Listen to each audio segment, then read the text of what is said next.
Welcome to the one short video of class 10 chapter number 4 carbon and its compound. तो ज्यादा time नहीं लेंगे, one short time में बताना है। चलिए स्टार्ट करते हैं। एक पेंसिल जो महज 5-6 रुपए की आती है और एक डायमंड की रिंग जो लाखों की आती है, दोनों एक ही मटेरियल से बने होते हैं। कार्बन एक ऐसा एलिमेंट जो दुनिया में हर जगह पे है, उसको एलिमेंट ऑफ लाइफ भी बोला जाता है। इसलिए क्योंकि हम जो यूज करते हैं और हमें जिससे बनाया गया है, हर एक चीज में कार्बन बसा हुआ है। तो लेट अस अंडरस्टैंड कार्बन क्या है और उसके कंपाउंड्स जो हम डेली यूज करते हैं। तो जैसे कि मैंने बताया, हम जो मेडिसिन लेते हैं, हम जो बुक्स पढ़ते हैं, हमारे जो आजू बाजू पेड़ है और हमारे खुद के अंदर, हमारी बॉडी के अंदर भी कार्बन है। तो इसके लिए कार्बन कैसा होना चाहिए? कार्बन हर जगह होना चाहिए और बहुत सारा होना चाहिए। लेकिन प्रैक्टिकली कार्बन जो है पूरे वर्ल्ड में, यानी कि अगर अर्थ क्रस्ट की बात करूं तो ओनली 0.02%, मतलब पूरे अर्थ क्रस्ट का सिर्फ 0.02% कार्बन है। और वो भी कार्बन डायरेक्ट फॉर्म में नहीं है, वो कार्बोनेट्स फॉर्म में। कार्बोनेट्स हमने देखे ना, Na2CO3, okay, sodium carbonate, sodium bicarbonate, या फिर वो कोल के फॉर्म में है, या फिर वो पेट्रोलियम के फॉर्म में है। मतलब कि वो किसी चीज के अंदर है, वो डायरेक्ट तो है भी नहीं। यहां पे अगर एटमॉस्फेयर की बात करो, एटमॉस्फेयर यानी कि हमारे आजू बाजू जो हवा है, उसके अंदर भी 0.03% ओनली कार्बन इज देयर, और वो भी CO2 के फॉर्म में। डायरेक्ट तो कार्बन है ही नहीं। फिर भी कार्बन इतनी जगह पे इतना स्ट्रांगली हमारी लाइफ को असर कैसे कर सकता है, इतना कम होने के बावजूद? प्रैक्टिकली अगर देखें तो ये 0.05% इन ऑल अराउंड एटमॉस्फेयर और अर्थ क्रस्ट का टोटल मिला के 0.05% है, जो कि एक छोटा नंबर होना चाहिए लेकिन एक बड़ा नंबर है, बिकॉज अर्थ क्रस्ट और एटमॉस्फेयर बहुत ही बड़ा है। लेकिन बाकी के एलिमेंट के कंपैरिजन में ये बहुत ही कम है। ओके, और बहुत ही कम है तो क्यों और कैसे? ये हर एक चीज के साथ मिला हुआ है। तो उसके अंदर ऐसा क्या है, उसके अंदर ऐसा क्या है दैट बॉन्ड्स विद एवरीथिंग? जो आजू बाजू सब कुछ है, जितना भी है, उसके साथ वो बॉन्ड बना लेता है। Bonding in carbon. तो पहले तो हम एक बॉन्ड के बारे में जानते हैं, that is ionic bond. Ionic bond क्या होता है? जैसे Na+ और Cl-, ये दोनों जुड़ के, एक पॉजिटिव है एक नेगेटिव है, ये दोनों जुड़ के जो बनाते हैं उसको हम बोलते हैं आयोनिक बॉन्ड, राइट। और ये आयोनिक बॉन्ड बहुत ही स्ट्रांग होते हैं, इसलिए उनका जो मेल्टिंग और बॉइलिंग पॉइंट जो है वो बहुत ही ऊंचा, यानी कि ऊपर रहता है, हायर रहता है। जबकि हमारे बेचारे कार्बन का जो मेल्टिंग और बॉइलिंग पॉइंट है वो काफी लो है। That means it is not possessing this bond, उसके पास आयोनिक बॉन्ड तो नहीं है। और एक प्रूफ चाहिए आपको अगर, तो आयोनिक बॉन्ड्स जो है, जब उसको आयोनिक बॉन्ड वाले यानी कि सॉल्ट जो है, जब उसको पानी में मिलाओ, यानी कि उसका एक्वस फॉर्म करो तो, या फिर उसको मोल्टन फॉर्म में कन्वर्ट करो तो दे कंडक्ट द इलेक्ट्रिसिटी। लेकिन हमारा कार्बन जो है, they are poor conductors of electricity, they are not the good conductors of electricity. That means again वो आयोनिक बॉन्ड पजेस नहीं करता है। That means you can say it do not possess ions, right. तो फिर वो कैसा bond बनाता है? और वो जो बॉन्ड बनाता है वो शेयरिंग बेसिस पे बनाता है। शेयरिंग बेसिस पे यानी कि जो उसके इलेक्ट्रॉन्स है, यहाँ पे प्लस माइनस को एक इलेक्ट्रॉन दे देता है, माइनस एक इलेक्ट्रॉन गेन कर लेता है। लेकिन इसमें अगर बोलो तो इलेक्ट्रॉन का गिव एंड टेक नहीं होता है, सिर्फ शेयरिंग होता है। इसलिए जो बॉन्ड होता है उसको बोला जाता है शेयर्ड इलेक्ट्रॉन बॉन्ड। और ये जो बॉन्ड होते हैं उनको बोला जाता है कोवैलेंट बॉन्ड्स।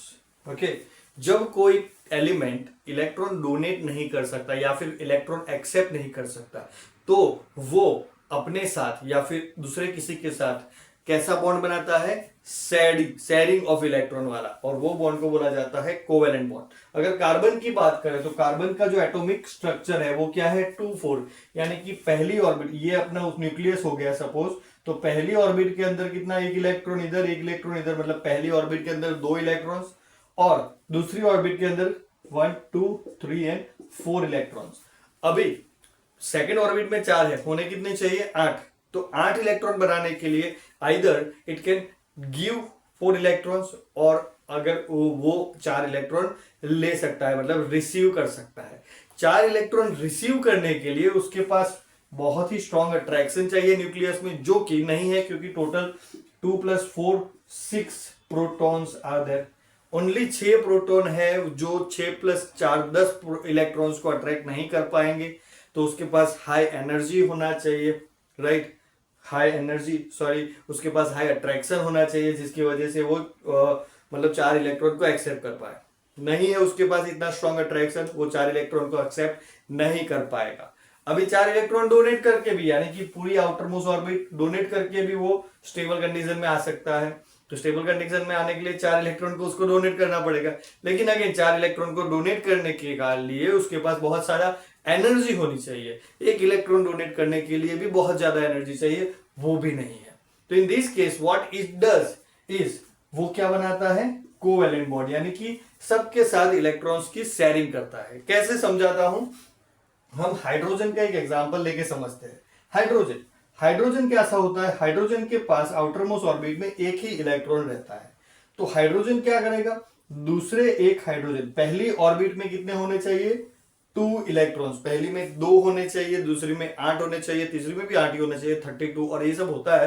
लेकिन अभी के लिए समझेंगे हम कि पहली ऑर्बिट में कितने इलेक्ट्रॉन्स होने चाहिए, 2। हाइड्रोजन के पास क्या है, 1, बिकॉज उसका एटॉमिक नंबर 1 है, उसके पास एक प्रोटॉन है और एक इलेक्ट्रॉन है। तो ये वाला हाइड्रोजन के पास क्या है, एक इलेक्ट्रॉन, ये वाला हाइड्रोजन के पास भी एक इलेक्ट्रॉन। तो क्या करेंगे दोनों, ये बोलेगा कि तू मेरा इलेक्ट्रॉन ले ले और ये बोलेगा कि तू मेरा इलेक्ट्रॉन ले ले। समझ रहे हो, मतलब ये इलेक्ट्रॉन जो इसका था वो उसका नहीं हुआ, सिर्फ मतलब ऐसे समझो कि इलेक्ट्रॉन को दोनों ने बीच में रख दिए, दोनों उसके ऊपर हाथ रख के खड़े हैं, बस इसने उसने क्या है, देखो ऐसे समझाता हूं आपको कि 2 इलेक्ट्रॉन है, इसके पास खुद का एक था, दूसरे का एक था, ऐसे ओके, दूसरे वाले को ऐसे उसने पकड़ लिया, खुद का तो पकड़ा ही हुआ है लेकिन दूसरे वाले के ऊपर सिर्फ हाथ रखा है। सेम टाइम पे वो वाले ने इसके ऊपर हाथ रखा है और दूसरा पकड़, खुद का पकड़ रखा है और दूसरे वाले पे हाथ रखा है। दैट मीन्स दोनों एक दूसरे के साथ अपने इलेक्ट्रॉन को शेयर कर रहे हैं, जिसकी वजह से इसकी जो ऑर्बिट है उसके अंदर कितने आ गए, 1+1 2, हाइड्रोजन के अंदर क्या आ गया, 1+1 2, ये वाले को, इसलिए ये H2 बना और H2 जो है they are making covalent bonds. Got it. वैसे ही क्लोरीन में भी होता है, इसको डॉट स्ट्रक्चर बोला जाता है, ये जो मैंने बनाया ना इसको बोलते हैं डॉट स्ट्रक्चर। अभी क्लोरीन का देखो, क्लोरीन का भी ऐसा ही है। क्लोरीन आउटर मोस्ट ऑर्बिट में कितने इलेक्ट्रॉन्स होते हैं उसके, 7, ओके। तो आउटर मोस्ट ऑर्बिट में 7 इलेक्ट्रॉन्स है, जबकि उसको 8 चाहिए। तो वो क्या करेगा, आउटर मोस्ट ऑर्बिट में देखो 1 2 3 4 5 6 एंड 7।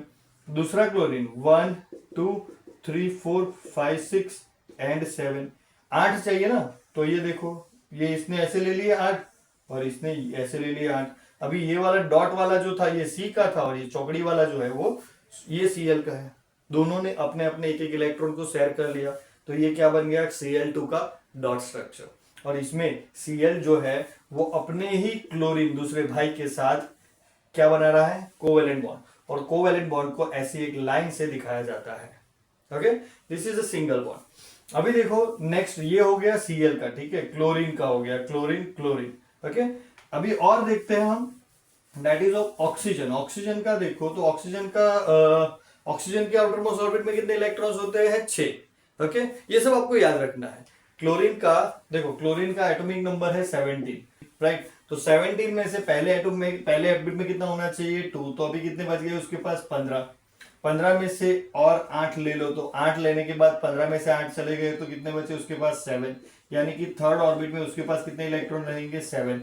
तो ऐसे हम काउंट करते हैं धीरे धीरे करके।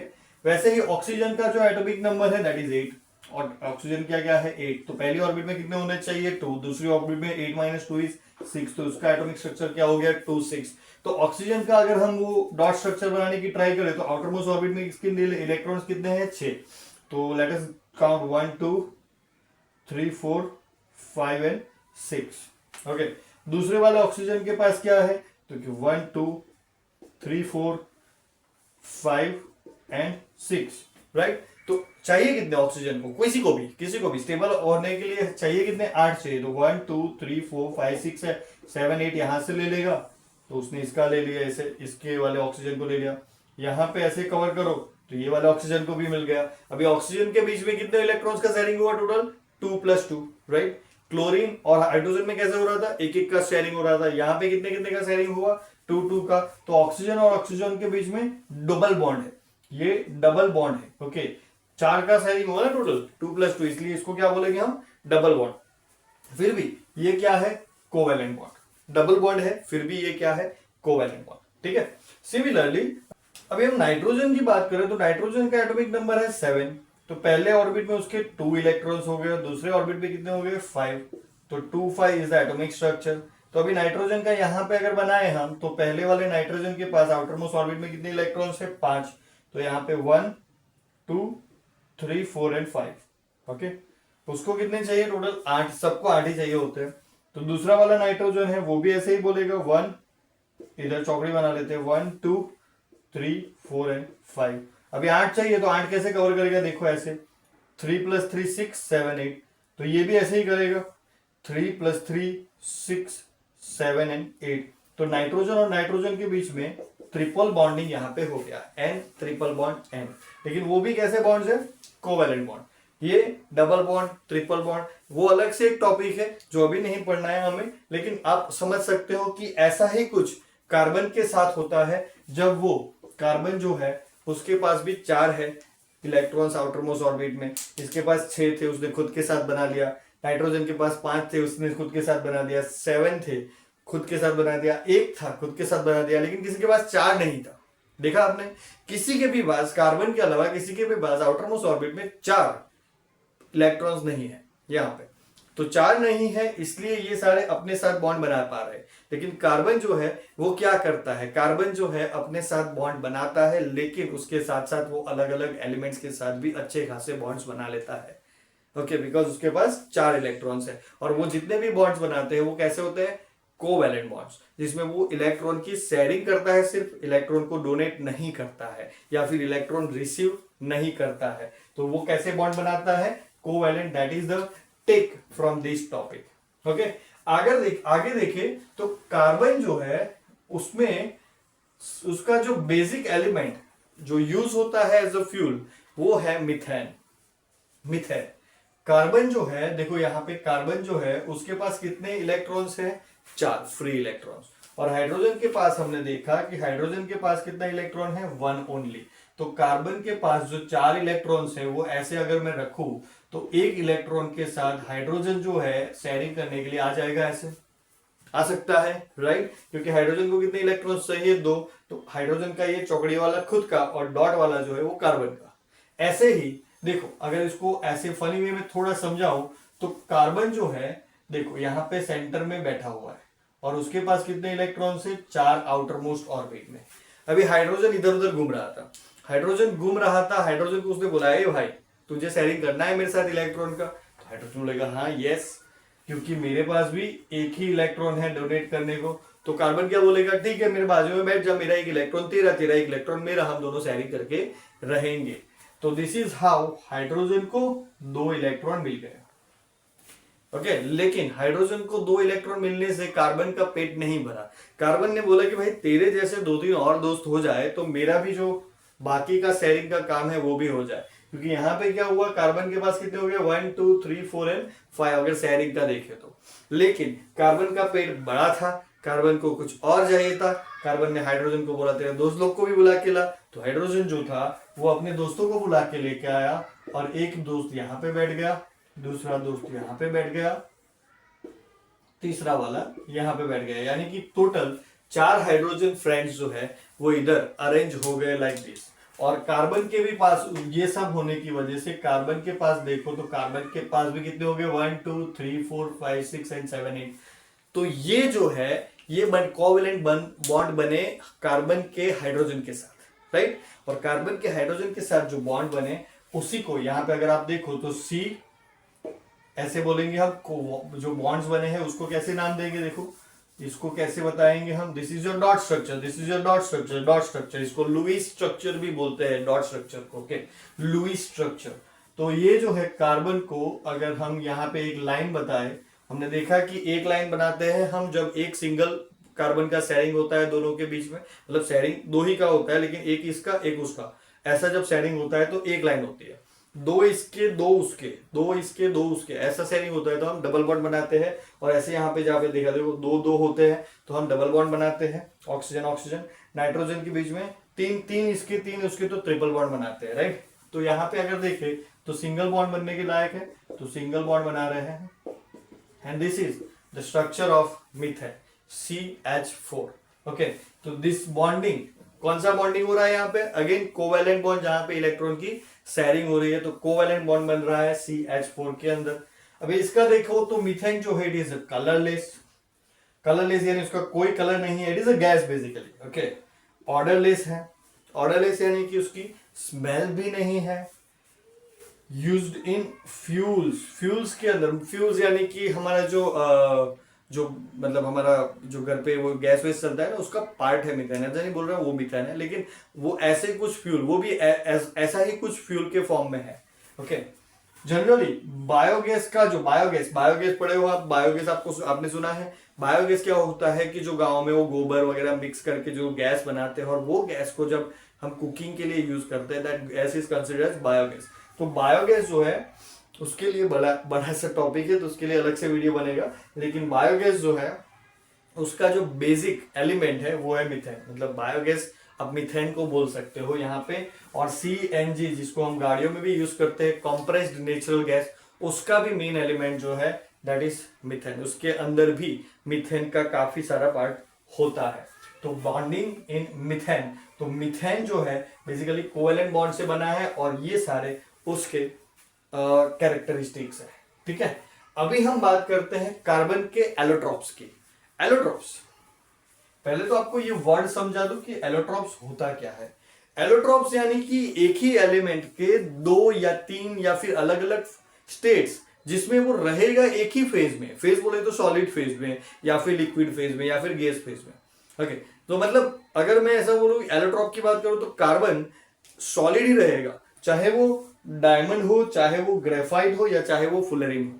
मतलब वो सॉलिड स्टेट में ही रह रहा है, उसका फेस सेम है, लेकिन very different, very very different उसके पास फिजिकल कैरेक्टरिस्टिक्स है। उसकी कैरेक्टरिस्टिक्स अंदर से देखो, फिजिकल केमिकल रिएक्शंस वगैरह में भी देखो, तो उसके पास बहुत ही सेपरेट, अलग अलग, मतलब डायमंड बहुत ही अलग, ग्रेफाइट बहुत ही अलग डायमंड से, और फुलरिन भी बहुत ही अलग रहता है डायमंड से। ओके, तो ये तीनों इतने अलग लेकिन है सिमिलर सॉलिड स्टेट के अंदर, और है बने हुए एक ही एलिमेंट के, तो इसको बोला जाता है एलोट्रॉप्स। समझ में आया? Allotropes are the physically different phases, sorry physically different elements, matters, elements of a particular element, जिसको हम अलग अलग, उसके पास अलग अलग फिजिकल प्रॉपर्टीज होगी और वो सेम फेज में होंगे। ठीक है, तो हम यहाँ पे अगर एलोट्रॉप की बात करें तो एलोट्रॉप क्या होगा? एलोट्रॉप जो है यहाँ पे पहला एलोट्रॉप जो है हमारा कार्बन का डायमंड। तो जैसे कि मैंने बोला कि डायमंड बनने के लिए या फिर ग्रेफाइट या फिर फुलरिन बनने के लिए उसके पास सेपरेट कुछ ऐसा अलग होना चाहिए, राइट। तो कार्बन जब एक कार्बन जब चार कार्बन के साथ जुड़ता है तो वो बनता है डायमंड। 3D फॉर्मेट बनाता है वो, मतलब 3D पूरा स्ट्रक्चर बनाता है। 3D स्ट्रक्चर बोले तो मतलब एक कार्बन यहाँ पे, दूसरा इधर इधर इधर इधर, सारी जगह पे अनइवन स्ट्रक्चर में वो अरेंज होता है। एक कार्बन चार कार्बन के साथ जुड़ा हुआ रहता है, और वो बाहर से देखने पे बहुत ही ट्रांसपेरेंट दिखता है और बहुत ही शाइनी होता है। और ऐसा बता दूं कि ये जो एलिमेंट है डायमंड जो है that is hardest element in the world. सबसे ज्यादा हार्ड एलिमेंट है वर्ल्ड के अंदर, कोई भी उससे ज्यादा हार्ड एलिमेंट अभी तक नहीं मिला है हमें। तो ट्रांसपेरेंट है, शाइनी है और हार्डेस्ट मटेरियल है। इसके अलावा एवरीवन नोज कि डायमंड जो है ज्वेलरी में यूज होता है, राइट। रिंग में, नेकलेस में, बहुत सारी जगह पे ज्वेलरी में उसका अच्छा खासा यूज है। आगे देखेंगे तो वो जो है बहुत ही पुअर कंडक्टर ऑफ इलेक्ट्रिसिटी है। जैसे कि मैंने बताया कि वो कौन से बॉन्ड बनाते हैं, covalent bond are the poor conductors of electricity. Synthesized, देखो आपने ऐसा देखा होगा कि हीरे की खान यानी कि डायमंड जो है डायरेक्टली हमें मिलता है जमीन में से नेचुरली। ओके, उसको थोड़ा बहुत सिंप्लीफाई, मतलब घिसना पड़ता है, उसको क्लियर करना पड़ता है, लेकिन that is found naturally from the earth crust diamonds. लेकिन there are ways to create synthesized diamonds, यानी कि सिंथेसाइज यानी मैन मेड डायमंड्स भी बनाया जा सकते हैं। कैसे बनाए जा सकते हैं? तो कि कार्बन, प्योर कार्बन जो है उसको बहुत हाई प्रेशर और हाई टेम्परेचर में रखा जाए तो वो धीरे धीरे डायमंड में कन्वर्ट हो जाता है। नेचुरली भी ऐसा ही हुआ है। सालों पहले कार्बन की बनी हुई चीजें, यानी कि वी कैन से जो कार्बन मतलब कोयला था या फिर जो सारी चीजें जो कार्बन था बेसिकली, वो सारा जमीन के अंदर दब गया। वहां पे बहुत सारा उसको हीट मिला, बहुत सारा टेम्परेचर मिला और बहुत सारा प्रेशर मिला, जिसकी वजह से धीरे धीरे धीरे धीरे वो डायमंड में कन्वर्ट हो गया। तो हम भी यहाँ पे हम प्योर कार्बन को लेके उसको बहुत ज्यादा हाई टेम्परेचर और हाई प्रेशर देके we can make them carbons को डायमंड में कन्वर्ट कर सकते हैं, प्योर डायमंड को। और वो भी ऐसा बनेगा जो नेचुरल जैसा ही होगा, ज्यादा डिस्टिंग्विश यानी कि ज्यादा डिफरेंस उन दोनों में कोई निकाल नहीं पाएगा। तो we can make the diamonds like this also, synthesized diamonds. Okay, उसके बाद आ जाते हैं ग्रेफाइट के ऊपर। ग्रेफाइट जो कि पेंसिल की लीड होती है ना, वो बेसिकली ग्रेफाइट है। उसमें क्या होता है, तो एक कार्बन जो है बाकी के दूसरे 3 कार्बन के साथ लगा हुआ रहता है। मतलब डायमंड को देखो तो एक कार्बन 4 कार्बन के साथ, ग्रेफाइट में एक कार्बन जो है दूसरे 3 कार्बन के साथ कनेक्टेड रहता है। एक ही प्लेन में होता है, ये 3 डायमेंशनल जियोमेट्री बनाता है। ग्रेफाइट में क्या होता है, सिंगल प्लेन में रहता है। यानी कि अगर ग्रेफाइट का मैं स्ट्रक्चर बनाऊं तो ऐसा हेक्सागोनल शेप बनेगा। एक कार्बन जो है वो दूसरे बाकी के, यहाँ पे अगर देखो तो ये वाला कार्बन जो है या फिर ये वाला कार्बन जो है वो बाकी के 2 के साथ यहाँ पे लगा हुआ है, और दूसरा एक यहाँ पे ऐसे लेयर बनेगा। तो यहाँ पे लिखा हुआ है, देखो मैंने, हेक्सागोनल लेयर्स बनेंगे ऐसे। तो हेक्सागोनल लेयर्स बनेंगे ऐसे, और लेयर जो है लेयर टू लेयर कनेक्टेड रहेंगे ऐसे, लाइक दिस। समझ रहे हो? तो ऐसे हेक्सागोनल लेयर्स बनेंगे एक दूसरे के ऊपर, और ये लेयर्स जो है एक दूसरे के ऊपर स्लीप करेंगे। इसीलिए ये जो एलिमेंट है वो हल्का सा स्लिपरी होता है, और बहुत हाई एनर्जी प्रोसेसेस के अंदर, मैकेनिकल प्रोसेसेस जहाँ पे बहुत ज्यादा फ्रिक्शन रहता है, जहाँ पे ऑयल काम नहीं कर सकता, वहां पे ग्रेफाइट को रखा जाता है। क्योंकि ऑयल जो है वो पतला हो जाता है गर्मी में, जबकि ग्रेफाइट को ऐसा कुछ फर्क नहीं पड़ता है। तो ग्रेफाइट जो है एज ए लुब्रिकेंट भी यूज होता है हाई स्पीड मशीनरी के अंदर। ओके, और ये एक हैरानी की बात है कि वो जो है they are the conductors of electricity. मतलब उसके अंदर कोवेलेंट बॉन्ड है, उसके अंदर आयनिक बॉन्ड नहीं है, लेकिन ग्रेफाइट में कुछ ऐसा होता है जिसकी वजह से उसके अंदर फ्री इलेक्ट्रॉन्स रह जाते हैं, और फ्री इलेक्ट्रॉन्स जब रह जाते हैं तो इलेक्ट्रिसिटी को ट्रांसफर करता है।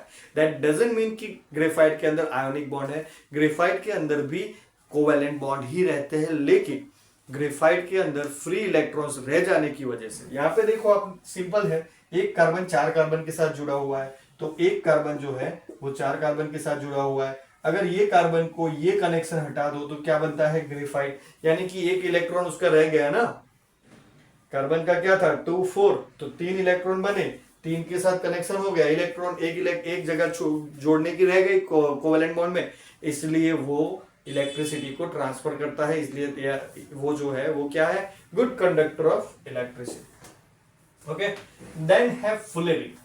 फुलेरिन यानी कि एक फुलेरिन जो है वो, पहले तो बता दूं कि बकमिनिस्टर फुलर ने उसको ढूंढा था या फिर आइडेंटिफाई किया था, इसलिए उसको फुलेरिन बोला जाता है। ओके, फुलेरिन को बकी बॉल भी बोलते थे पहले, बकी बॉल, क्योंकि वो फुटबॉल जैसा दिखता है। ओके, बकी बॉल भी बोलते थे क्योंकि वो फुटबॉल जैसा दिखता है। कैसे? तो एक बॉल के अंदर टोटल 60 कार्बन, एक बॉल के अंदर 80 कार्बन, एक बॉल के अंदर 50 कार्बन एक दूसरे के साथ जुड़ के एक बॉल जैसा स्ट्रक्चर बनाते हैं, इसीलिए इनको क्या बोला जाता है, फुटबॉल भी बोलते हैं फुलेरिन्स को। उनका शेप जैसे कि मैंने बताया, फुटबॉल है तो आइदर वो स्फेरिकल शेप रहेगा या फिर सिलिंड्रिकल शेप के अंदर, ट्यूब्स के अंदर, ट्यूब फॉर्मेट के अंदर भी रहेंगे। सिलिंड्रिकल यानी कि ट्यूब फॉर्मेट के अंदर एक दूसरे के साथ अटैच रहेंगे। यानी कि ये जैसे हेक्सागोन्स बना रहे हैं ना, कार्बन्स मिलके हेक्सागोन बना रहे हैं, वैसे वो क्या बनाएंगे, ट्यूब बनाएंगे या फिर एक कंप्लीट बॉल बना रहे हैं इस फुलेरिन्स। और उसका यूज जो है that is done in nano technology and advance material research के अंदर। एडवांस मटेरियल रिसर्च यानी कि बहुत छोटे छोटे कुछ नए नए मटेरियल्स को बनाने के लिए फुलेरिन का यूज होता है। और नैनो टेक्नोलॉजी में छोटी छोटी ट्यूब्स बनाने के लिए, जैसे हमने देखा ये हमारा फाइबर, ऑप्टिकल फाइबर बनाने के लिए भी नैनो टेक्नोलॉजी में ये हमारा फुलेरिन जो है वो यूज में आता है, और उसका नाम जो है बकमिनिस्टर फुलर ने उसको आइडेंटिफाई किया था, इसलिए फुलर के ऊपर से आ गया फुलेरिन। ओके, और ये जो मैंने लिखा है C80, C50, C60, ऐसे मतलब अगर एक बॉल के अंदर एक जो बॉल कंप्लीट बना हुआ है, अगर वो 60 कार्बन से बना है तो उसको C60 बोलते हैं, 80 कार्बन से बना हुआ है तो उसको बोलते हैं हम C80, और ऐसे ही 50 कार्बन के लिए उसको C50 बोला जाता है। ओके, तो दिस इज, ये बहुत सारा हमने देखा एक ही बोर्ड के ऊपर कार्बन के बारे में, और भी है थोड़ा बहुत देख लेते हैं। तो वो जो और भी रह गया था दैट इज बर्निंग, यानी कि कार्बन को जब हम जलाते हैं, कार्बन को डायरेक्टली हम नहीं जलाते हैं, तो कार्बन जिसमें है जैसे कोल, वुड, कैंडल, मिथेन या फिर केरोसिन या फिर कोई भी फ्यूल जिसको हम जलाते हैं जिसके अंदर कार्बन है, तो वो CO2 यानी कि carbon dioxide as usual, carbon और ऑक्सीजन मिलके, है ना, फ्यूल को बर्न करने के लिए क्या चाहिए होता है, ऑक्सीजन। अगर ऑक्सीजन नहीं मिलता है तो वो बर्न नहीं करता है, तो सिंपली कार्बन प्लस ऑक्सीजन मिलके क्या बनाते हैं, CO2 that is carbon dioxide. उसके साथ साथ बहुत ही ज्यादा हीट और उसके साथ साथ लाइट यानी कि फ्लेम्स प्रोड्यूस करते हैं। Okay, these are the basics, जिसके कारण कार्बन जिस जो भी एलिमेंट में है उसको एज अ फ्यूल हम यूज करते हैं। यहाँ पे देखो, अगर वुड को हमने देखा होगा प्रैक्टिकली, हमारी आंखों से देखा होगा कि जब वुड को जलाया जाता है, वुड यानी लकड़े को जब जलाया जाता है तो उसमें येलो फ्लेम होती है और उसके साथ साथ थोड़ा बहुत स्मोक भी निकलता है। तो जो स्मोक है वो CO2 है, लाइट यानी कि जो फ्लेम येलो कलर की होती है वो, और उसके साथ हीट यानी जिसको हम तपते हैं, है ना, तो वो, तो वुड को जलाने पे येलो फ्लेम पर स्मोक मिलता है। कैंडल में इनकम्प्लीट कंबस्शन होता है जिसकी वजह से सूट यानी कि वो ब्लैक कलर का धुआं जैसा निकलता है ना, कैंडल के ऊपर ऐसे हाथ रखो या फिर कुछ रखो तो वो ब्लैक कलर का हो जाता है due to the incomplete combustion, जिसमें वो CO2 गैस में से कार्बन मिलके, मतलब CO2 गैस रिलीज होता है तो उसमें से जो कार्बन वाला पोर्शन है वो वहां पे चिपक जाता है, और कार्बन जो है नेचुरली बहुत ही ब्लैक कलर का होता है, इसलिए वहां पे हमको सूट ब्लैक कलर का देखने को मिलता है। ओके, केरोसिन भी एक फ्यूल है जहां जो गांव में वो प्राइमस वगैरह चलाने के लिए यूज आता है। तो केरोसिन को जब जलाते हैं तो ब्लू फ्लेम दिखती है, तो ब्लू फ्लेम अगेन हमारी लाइट और हीट देती है, और उसके साथ साथ थोड़ा बहुत CO2 रिलीज हो जाता है। ओके, तो this is about carbon and in its versatility, मतलब कार्बन जो है बहुत ही अलग अलग फॉर्मेट के अंदर देखने को मिलता है, physically, chemically and everywhere. Okay, तो ये वर्सेटाइल इतना क्यों है, उसको आंसर करने के लिए इसके बाद वाला आप देखिए वीडियो, जिसमें आपको क्लियरली समझ में आएगा कि कार्बन इतना वर्सेटाइल क्यों है, उसके पास ऐसा क्या है जिसकी वजह से वो इतना वर्सेटाइल है। रीजंस देखें तो सबसे पहला है टेट्रावैलेंसी। टेट्रावैलेंसी यानी कि उसके पास 4 इलेक्ट्रॉन फ्री पड़े हैं, ना ही वो 4 इलेक्ट्रॉन को डोनेट कर सकता है, दे सकता है, ना ही 4 इलेक्ट्रॉन को ले सकता है। जनरली क्या होता है कि हर एक एलिमेंट के पास आउटर मोस्ट ऑर्बिट में 8 इलेक्ट्रॉन होने चाहिए, अगर नहीं है, अगर उसके पास 6 इलेक्ट्रॉन है तो वो 2 ले लेगा, कहीं से किसी के पास से लेके आएगा।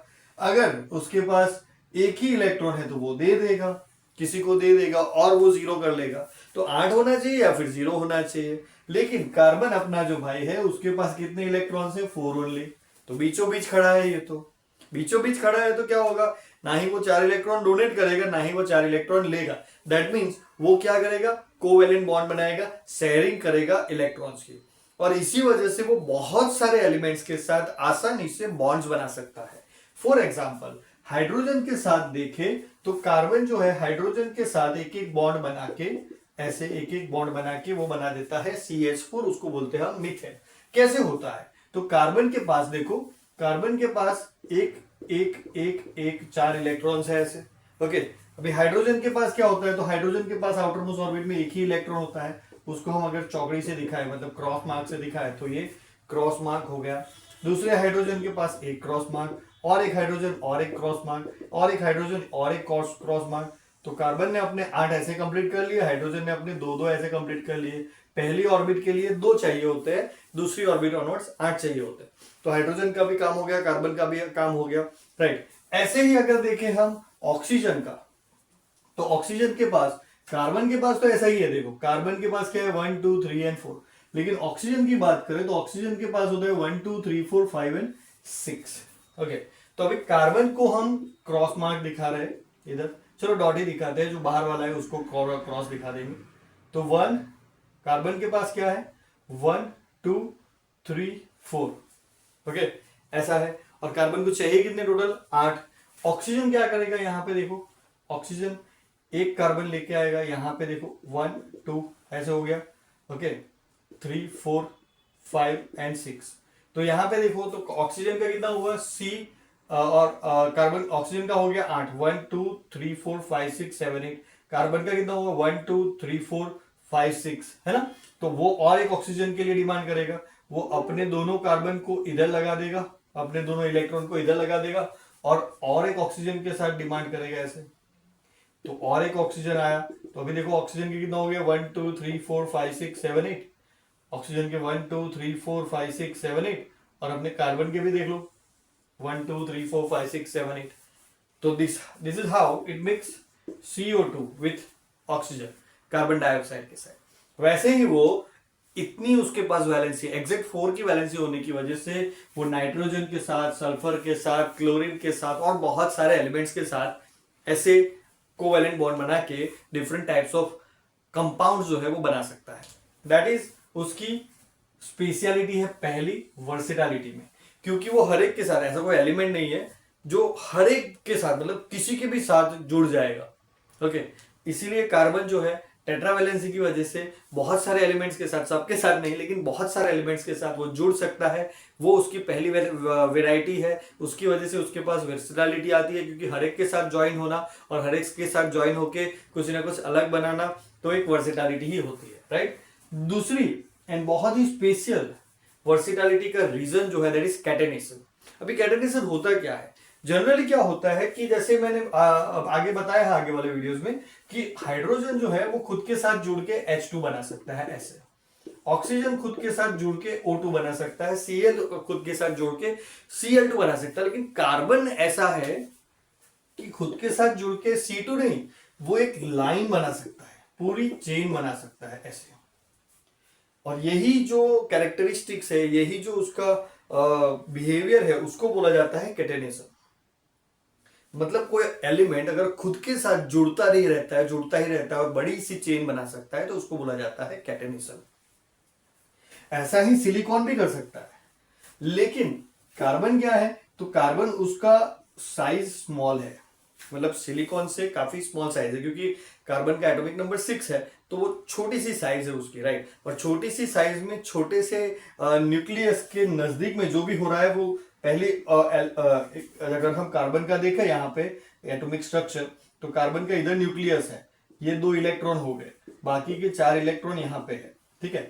तो ये 4 इलेक्ट्रॉन जो है देखा जाए तो बहुत ही नजदीक है न्यूक्लियस से, इसलिए अट्रैक्शन ज्यादा रहता है। अट्रैक्शन ज्यादा रहने की वजह से जो भी बॉन्ड बनते हैं वो बहुत ही स्ट्रांग बनते हैं। सिलिकॉन का भी ऐसा है, silicon can make the chain like this, लेकिन वो चेन इतनी ज्यादा स्ट्रांग नहीं होती है जितनी ज्यादा कार्बन की होती है, ऑब्वियसली, क्योंकि सिलिकॉन जो है वो बड़ी साइज का एलिमेंट है, उसका एटॉमिक नंबर ज्यादा है कार्बन से, इसलिए उसमें तीसरी एक लाइन बन जाती है। तो ये जो डिस्टेंस है उससे ज्यादा डिस्टेंस हो जाता है थर्ड वाला, है ना, न्यूक्लियस से ये डिस्टेंस जो है थोड़ा ज्यादा हो जाता है, इसलिए वो स्टेबल कार्बन से कम होती है उसकी कैटेनेशन, राइट। तो कैटेनेशन जो है वो बहुत ही इंपॉर्टेंट चीज है, जिसकी वजह से कार्बन, और कार्बन में देखो कैटेनेशन यानी चेन बनाना वो तो है, तो वो स्ट्रेट चेन बना सकता है। For example 1 carbon 2 carbon 3 carbon 4 carbon, तो ये बन गया ब्यूटेन, ये क्या बना ब्यूटेन।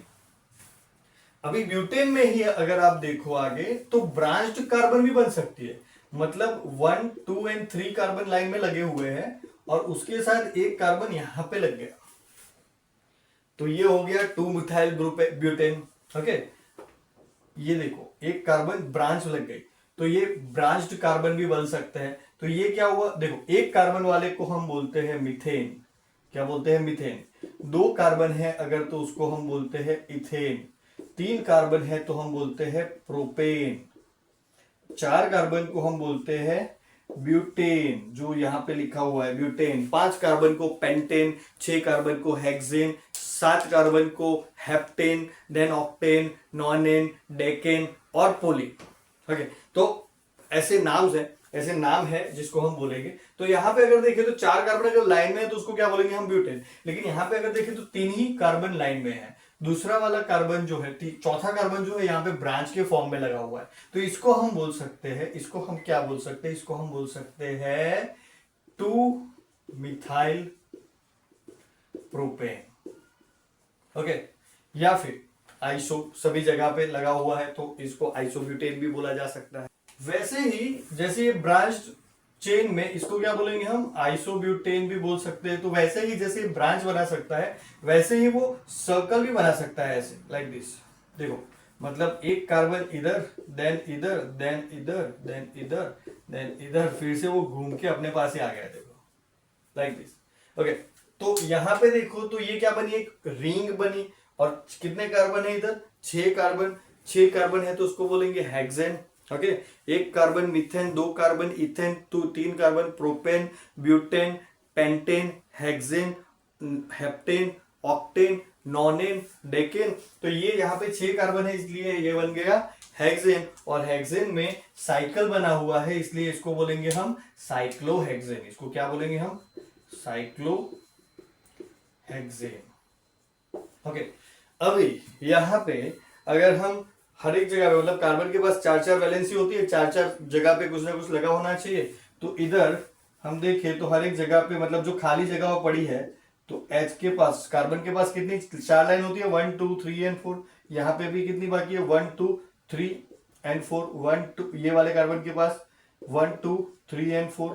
तो जो बाकी जगह है वो सारी जगह पे क्या लगा होता है, हाइड्रोजन। तभी उसको ब्यूटेन अल्केन बोला जाता है, ब्यूटेन आइसोब्यूटेन। यहाँ पे भी देखो तो क्या होता है 1 2 3 1 2 3 1 2 3, मतलब हर एक कार्बन के आजू बाजू 4-4 लाइंस जो है भरी होनी चाहिए। यहाँ पे भी ऐसा ही होगा। तो 1 2 3 एंड 4 हाइड्रोजन हाइड्रोजन, और हर एक कार्बन के साथ ऐसा ही होगा। तो कार्बन के पास, कार्बन की कैटेनेशन जो है उसको स्ट्रेट लाइंस तो बनाती ही है, मतलब लाइंस में तो एक दूसरे के साथ जुड़ती है, लेकिन उसके साथ साथ वो ब्रांच फॉर्म भी बना सकते हैं और रिंग्स भी बना सकते हैं। इसीलिए शायद हम बोल सकते हैं कि उसके पास बहुत ज्यादा वर्सिटैलिटी है, बहुत ज्यादा टाइप ऑफ एलिमेंट्स या फिर टाइप्स ऑफ कंपाउंड जो है वो आराम से बना सकता है। आगे देखिए टाइप्स ऑफ बॉन्ड्स। कैटेनेशन के बाद वो बॉन्ड्स भी बनाता है, मतलब कार्बन जो है खुद के साथ सिंगल बॉन्ड बना सकता है, कार्बन जो है खुद के साथ डबल बॉन्ड बना सकता है, कार्बन जो है खुद के साथ ट्रिपल बॉन्ड भी बना सकता है। मतलब कार्बन के पास मतलब ये एलिमेंट है क्या है, क्या दिमाग है, मतलब क्या क्या फिजिकल प्रॉपर्टीज है, क्या केमिकल प्रॉपर्टीज है इसके पास, खतरनाक एकदम।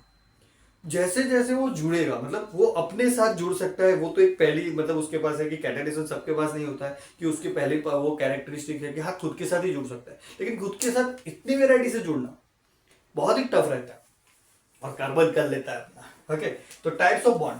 तो जब हम एक बॉन्ड, सिंगल बॉन्ड होता है तो उसको बोलते हैं अल्केन, डबल बॉन्ड होता है तो उसको बोलते हैं अल्कीन, ट्रिपल बॉन्ड होता है तो उसको बोलते हैं अल्काइन।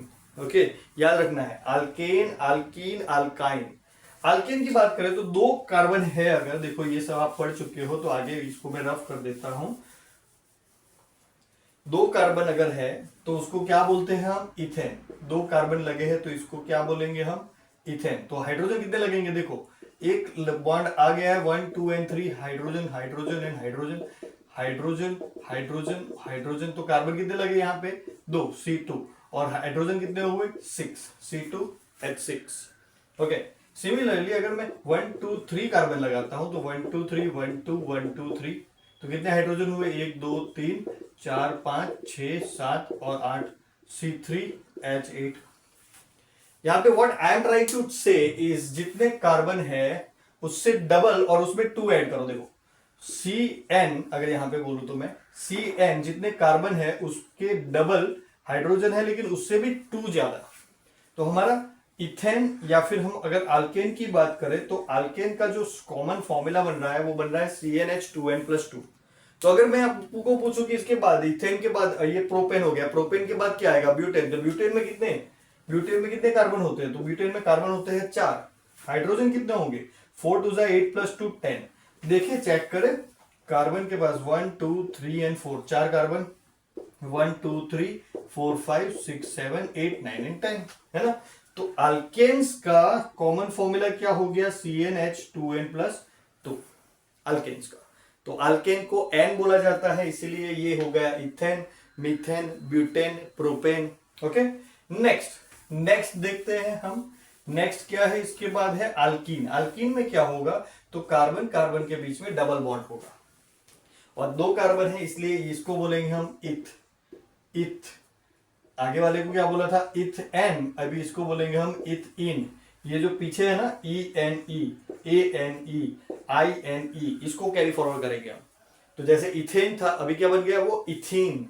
और कार्बन के पास हाइड्रोजन कितने होने चाहिए, तो 1 2 तो हो गए, 3 and 4, 3 and 4 and 5, तो 1 2 3 4 5 6, 1 2 3 4। ओके, तो हाइड्रोजन कितने हो गए इधर, 1 2 3 and 4।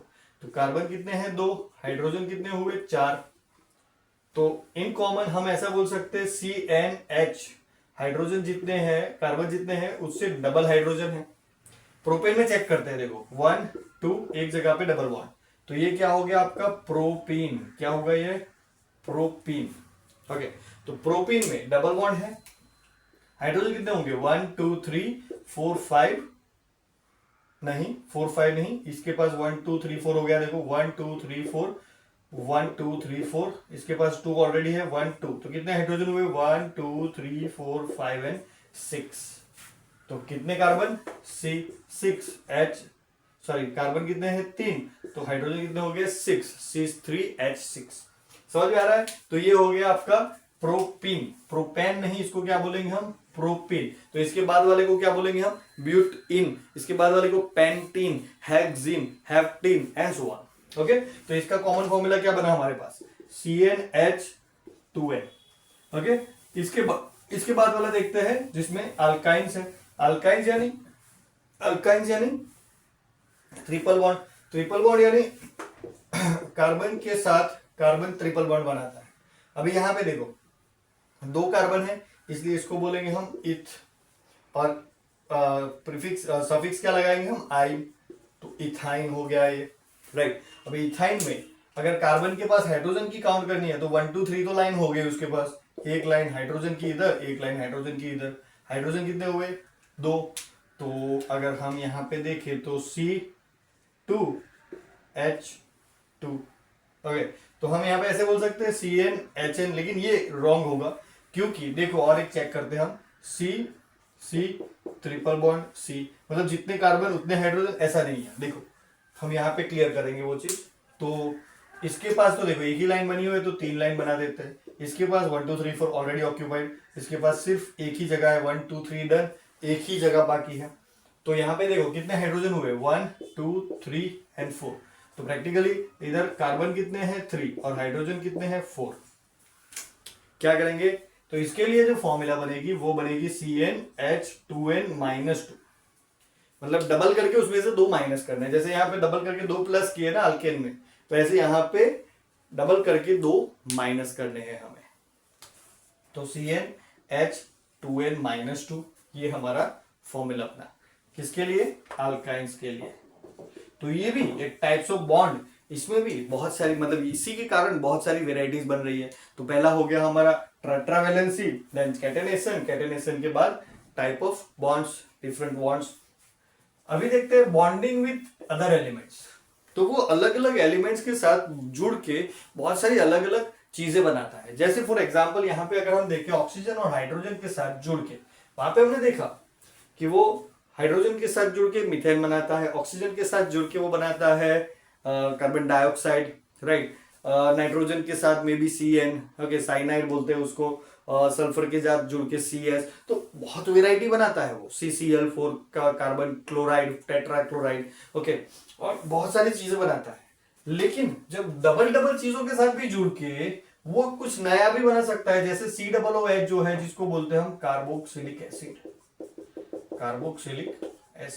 तो ये कार्बोक्सिलिक एसिड भी बना सकता है। देखो कितनी वेराइटी है इसके पास। और ये सारे रीजंस हो गए, tetravalency, catenation, types of bonds and the bonding with other elements in different ways. Okay, oxygen के साथ CO2 भी बनाता है, हाइड्रोजन के साथ मीथेन भी बनाता है, और हाइड्रोजन ऑक्सीजन इकट्ठा आ गए तो कार्बोक्सिलिक एसिड भी बनाता है। मतलब वैरायटी देखो इसके पास, इसी के कारण, इतनी सारी चीजों के कारण वो वर्सेटाइल है, बहुत सारे अलग अलग एलिमेंट दे पाता है जो अलग अलग फिजिकल और केमिकल प्रॉपर्टीज रखते हैं। तो चलिए आगे बढ़ते हैं, इसमें डबल बॉन्ड और ट्रिपल बॉन्ड के अंदर और भी देखने लायक चीजें। तो इसके अलावा भी कार्बन के पास कुछ ऐसी चीजें हैं जो हमें जाननी चाहिए कार्बन के बारे में, जो वो है कि कार्बन जो हमने देखे अल्केन अल्केन वगैरह, वो जो है वो सैचुरेटेड और अनसैचुरेटेड टाइप ऑफ कार्बन्स रहते हैं। जैसे कार्बन ने एक दूसरे के साथ मिलकर चेन तो बनाए, और हमने देखा कि जो जिसमें सिंगल बॉन्ड्स होते हैं वो चेन को बोला जाता है अल्केन। 3 कार्बन है तो प्रोपेन। अगर डबल बॉन्ड है तो उसको बोलते हैं हम अल्कीन। 2 कार्बन है तो इथीन। अगर ट्रिपल बॉन्ड है तो उसमें हम बोलेंगे अल्काइन। और ट्रिपल बॉन्ड डबल बॉन्ड एक ही जगह पे होना सफिशियंट रहता है, बाकी सारी जगह पे ना हो चलेगा। तो एक जगह पे अगर डबल बॉन्ड है तो 4 कार्बन वाले को हम बोलते हैं ब्यूटेन। अगर डबल बॉन्ड है तो उसको बोलेंगे ब्यूटीन, और ट्रिपल बॉन्ड है तो उसको बोलेंगे हम ब्यूटाइन, राइट। तो ये वाला अल्केन जो है इसका सिंपल है, देखो उसके पास कितने हाइड्रोजन होने चाहिए, लॉजिकली जितने हाइड्रोजन होने चाहिए उतने ही उसके पास हाइड्रोजन है, इसीलिए ये जो है वो सैचुरेटेड है, सिंपल सैचुरेटेड। अभी उसको कोई बॉन्ड बनाने की जरूरत नहीं है। समझो कि कार्बन को जो है, कार्बन के 4 हाथ है और चारों हाथों में उसको किसी का हाथ पकड़ना है, राइट। तो चारों हाथों में, अगर उसके पास 4 हाथ है, वो चारों हाथों में किसी का हाथ पकड़ के बैठा है तो वो सैचुरेटेड है, ओके।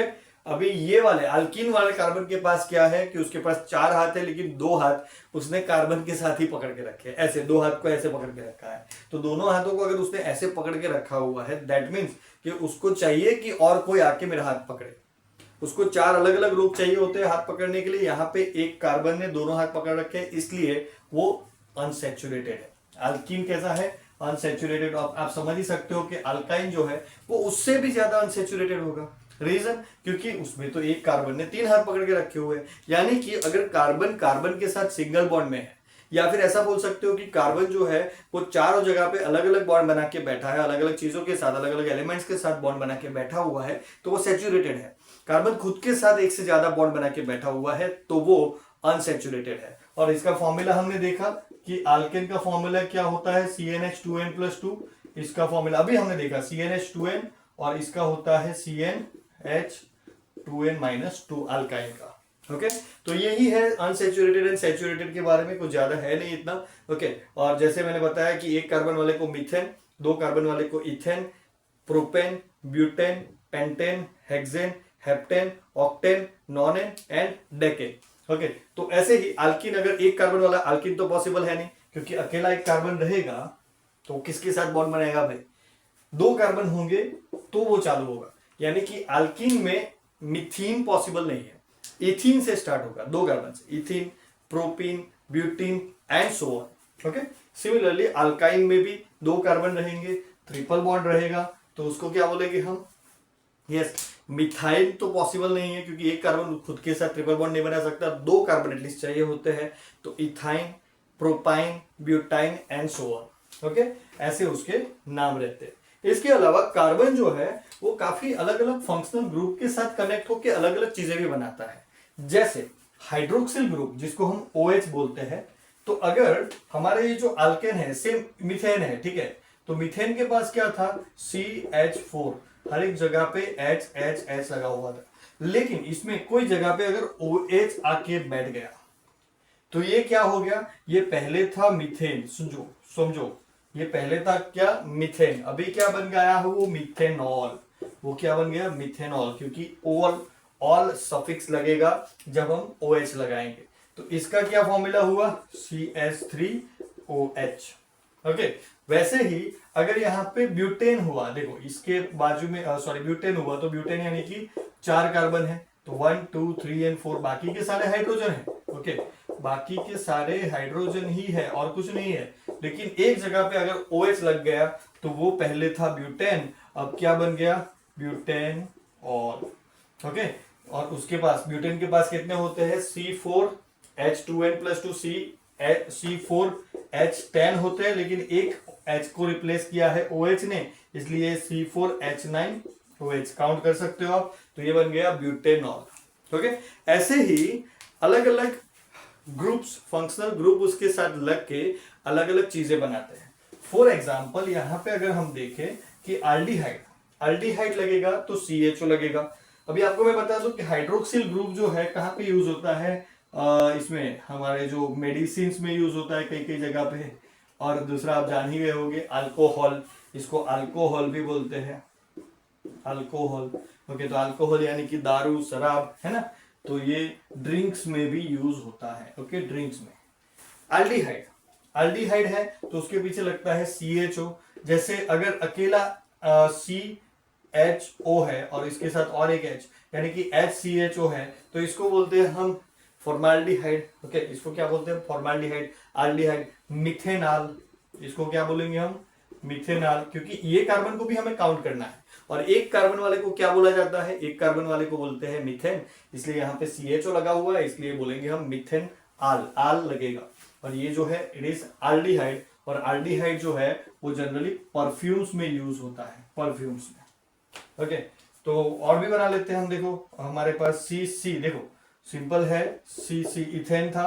ओके, और यहाँ पे लग गया CHO, तो दो कार्बन की वजह से इसका अलग से बॉन्डिंग होता है। देखो C double bond OH and CH3, ऐसा कुछ। ओके, ये CH3 COH का फॉर्मेशन ऐसा होता है, लेकिन ये आपकी स्टडी में नहीं है, इसलिए मैं इसको ज्यादा डिटेल में नहीं जा रहा हूं। अभी आप समझो कि दो कार्बन है, तो दो कार्बन यानी एल्डिहाइड, एल्डिहाइड यानी CHO लगा हुआ है, तो वहां पे उसको क्या बोलेंगे हम, ये मिथेनॉल था, मिथेनॉल, तो ये क्या बना होगा, इथेनॉल। उसके बाद propanol and so on. Ketone, ketone में ऑन लगता है पीछे, जैसे CO, यहाँ पे भी CH3 और यहाँ पे भी CH3, कितने कार्बन हुए, C, तीन कार्बन हुए, तीन कार्बन से ही चालू होता है कीटोन। एल्डिहाइड जो है एक कार्बन से स्टार्ट हो सकता है, हाइड्रोक्सिल जो है वो भी एक कार्बन से चालू हो सकता है, लेकिन कीटोन जो है वो तीन कार्बन से ही चालू होता है, और उसको बोलेंगे हम प्रोपेनॉन। क्या बोलेंगे हम, प्रोपेनॉन, NONE, प्रोपेनॉन। वैसे ही कार्बोक्सिलिक एसिड COOH, तो मीथेन के साथ CH3 COOH, तो इसको बोलेंगे हम इथेनोइक एसिड। दो कार्बन है ना, तो दो कार्बन की वजह से क्या बोलेगा इसको, इथेनोइक, इथेन के पीछे लगेगा, इथेन के पीछे लगेगा ओइक एसिड, ये उसका सफिक्स लगेगा ओइक एसिड, तो इसकी वजह से बन गया इथेनोइक एसिड। अगर एक ही H के साथ COOH लगा हुआ है तो will count this carbon as well, और ये बनेगा मिथेनोइक एसिड। ओके, सिमिलरली ये मिथेनोइक एसिड जो है हम विनेगर यूज करते हैं ना, विनेगर, वो चाइनीज खाने जाते हैं तो विनेगर डालते हैं, that is almost 7 to 20% of 7 to 20% concentrated carboxylic acid, यानी कि 7 to 20% एसिड रहता है, कार्बोक्सिलिक एसिड COOH, ये वाला CH3 COOH, एसिटिक एसिड बोलते हैं इसको। और CH3 COOH अगर 7 to 20% है, बाकी सारा पानी है, तो उसको बोलेंगे विनेगर। 20% भी बहुत ही स्ट्रांग होता है, हम जो चाइनीज खाते हैं उसमें 7 to 10% तक का ही एसिडिक एसिड होता है। ओके, और एसिड्स हमेशा टेस्ट में कैसे लगते हैं, खट्टे लगते हैं, ये भी खट्टा ही होता है, राइट। और हेलो अल्केन, ये एक मजेदार आइटम है, हेलो अल्केन। हेलो अल्केन क्या होता है, देखो समझो, अगर कार्बन के साथ 4 हाइड्रोजन लगे हुए हैं, ओके, हेलो यानी halogen group, halogen group, halogen group में कौन कौन सा आता है, chlorine, bromine, fluorine, okay, iodine, ये सारे, ये 4 और एक है मुझे याद नहीं है, तो ये 4 जो है वो आते हैं हेलोजन ग्रुप में। यानी कि अगर यहाँ पे क्लोरीन लिखा हुआ है तो ये बन जाएगा क्लोरोमीथेन, समझ रहे हो। इधर ब्रोमीन लगा है तो क्लोरो की जगह पे आ जाएगा ब्रोमोमीथेन, ब्रोमीन की जगह पे फ्लोरीन लगा हुआ है तो फ्लोरोमीथेन। ओके, इसलिए आगे क्या आएगा उसमें, hello, hello alkane, hello methane, hello. तो हेलोजन ग्रुप में से जो भी लगा हुआ है, क्लोरीन लगा हुआ है तो क्लोरोमीथेन। वैसे ही अगर ये एक C ना होके 2 C रहेंगे, तो ये क्या होगा, 2 C है, CNC, 2 C's है, तो 2 कार्बन है, 2 कार्बन है, इसलिए इथेन बोला जाता है, तो ये हो गया ब्रोमो इथेन। अगर ब्रोमीन लगा हुआ है तो ब्रोमो इथेन। तो ऐसे ये फंक्शनल ग्रुप के साथ भी सेपरेट कुछ अलग अलग कंपाउंड्स बनाता है। ओके, इसके बाद होमोलोगस सीरीज के बारे में बात करें। होमोलोगस भी बोला जाता है, होमोलोगस भी बोला जाता है, जो बोलना है आपको याद रहना चाहिए उसका स्पेलिंग। तो होमोलोगस सीरीज क्या होता है, तो वो वही होता है, देखो अभी मैंने बताया कि ये अगर ये क्या था, ब्रोमो मिथेन, एक कार्बन और लग गया, ब्रोमो इथेन हो गया, इसी को होमोलोगस सीरीज बोलते हैं। मतलब कि कार्बन की वैल्यू या फिर CH2 की वैल्यू, मतलब इसमें अगर मैं CH बढ़ा दूं, एक कार्बन और बढ़ा दूं, तो क्या होगा, तो जो मीथेन था, वेल पहले क्लोरोमीथेन था, ब्रोमोमीथेन था, क्लोरोमीथेन था, वो क्या बन गया, क्लोरोइथेन। ओके, अगर यहाँ पे OH लगा होता, OH लगा होता तो क्या था वो, अल्कोहल, यानी कि मिथेनॉल। अभी वो पहले मिथेनॉल था, अब क्या बन गया, अभी एक और कार्बन लगाने से वो क्या बन जाएगा, इथेनॉल, प्रोपेनॉल, राइट। तो सेम कार्बन सेम ग्रुप का रिपीट होना। ओके, अगर अल्केन है तो एक कार्बन वाले को मीथेन, दो कार्बन वाले को इथेन, तीन कार्बन वाले को प्रोपेन। तो इसमें क्या बढ़ रहा है, CH3, एक ही चीज बढ़ रही है, CH3 ओके। तो CH3 का बढ़ने से CH2 बढ़ रहा है एक्चुअली, यहाँ पे एक ही कार्बन बढ़ रहा है, बीच वाला बढ़ रहा है, ठीक है। तो CH2 यानी कि एक चीज बढ़ने की वजह से अल्केन जो है वो डिफरेंट नेम में कन्वर्ट हो रहा है, जिसकी वजह से क्या होगा, उसकी जो मतलब मीथेन और इथेन जो है, मीथेन के बाद एक कार्बन और लगने से वो इथेन बन गया, लेकिन उसकी जो केमिकल प्रॉपर्टीज है उसमें ज्यादा चेंज नहीं आया, उसकी जो मैकेनिक फिजिकल प्रॉपर्टीज है उसमें भी ज्यादा चेंज नहीं है, वो जस्ट कंटिन्यू होती रहती है। ओके, यानी कि होमोलोगस सीरीज क्या है कि अल्केन्स की सीरीज, उसको बोलेंगे होमोलोगस सीरीज। अल्कीन्स की series, okay, methene, ethene, propene, butene. वैसे ही अल्काइन की सीरीज, तो ethyne, propyne, butyne and so on. तो जिसमें हम CH2 जस्ट बढ़ा रहे हैं। ओके, देखो फिर से एक बार बता दूं, ड्रॉ करके बता देता हूं, आपको कंफ्यूजन ना हो। कार्बन कार्बन, ओके, तो यहां पे क्या है, CH3 है ना, और एक कार्बन में बढ़ा दूं तो क्या एग्जैक्टली बढ़ा रहा हूं मैं, CH3, क्या बढ़ा रहा हूं मैं, CH2 बढ़ा रहा हूं, यानी कि CH2, ये CH3 तो पहले था ही, देखो पहले था ना, CH3 तीन H थे, ये C को हटा के मैंने और CH3 कर दिया, तो CH3 पहले था, ये क्या बचा, CH2 बढ़ा, राइट। तो CH2 जब मैं अल्केन के अंदर बढ़ाता हूं तो वो अल्केन की हेमोलॉजी सीरीज बन जाती है। जब मैं अल्कीन के अंदर बढ़ाता हूं, डबल बॉन्ड अगर यहाँ पे है और मैं बढ़ाता जाऊंगा तो वो क्या बन जाएगी, अल्कीन्स की होमोलॉजी सीरीज। फिर अल्काइंस की होमोलॉजी सीरीज, अगर मैं यहाँ पे ट्रिपल बॉन्ड है और आगे बढ़ाता जाऊंगा, देखो CH3, तो ये क्या बन गया, ब्यूटेन, ब्यूटाइन। अभी हाइड्रोजन और एक कार्बन ऐड कर दिया, तो जिसकी वजह से क्या बन गया, pentyne, hexyne and so on बनता जाएगा, राइट। तो ये इसको बोलते हैं होमोलॉजी सीरीज। इसमें केमिकल प्रॉपर्टीज सिमिलर रहती है, ओके, केमिकल फॉर्मूलाज भी सिमिलर रहते हैं। अगर हम इसकी बात करें, देखो ये क्या है, 1 2 3, अगर सिंगल बॉन्ड की बात करें तो कितने हैं, 1 2 3 एंड 4, तो 3 एंड 4 के हिसाब से C4H10 होना चाहिए, ये फॉर्मूला के अकॉर्डिंगली, राइट। अगर मैं इसमें और एक कार्बन ऐड करूं तो इसका क्या बन रहा है, C5H12, राइट। तो एक कार्बन ऐड हो रहा है और एक कार्बन और दो हाइड्रोजन ऐड हो रहा है, यानी कि CH2 बढ़ रहा है। सिमिलरली इसमें आप करके देख सकते हो, सेम ही होता है। वैसे ही अगर अल्कोहल लगा है कहीं पे, तो सिर्फ अल्कोहल कहां पे लगता है, अल्कोहल सिर्फ लास्ट में लगता है, बाकी सारी चीजों पे कोई फर्क नहीं पड़ता है। तो वो क्या हो जाएगा, अल्कोहल की होमोलॉजी सीरीज, यानी कि पहला एक कार्बन वाला मिथेनॉल, दो कार्बन वाला ethanol, then propanol and so on. समझ रहे हो। तो this is homology series. Homology series में फंक्शनल ग्रुप जो है वो एक ही रहता है, जैसे कि हाइड्रोक्सिल या फिर CH2, करेक्ट है ना, अल्केन, या फिर अल्किन वाला वही मतलब CH2 अल्केन, अल्किन और अल्काइन तीनों में फंक्शनल ग्रुप क्या रहता है, CH2।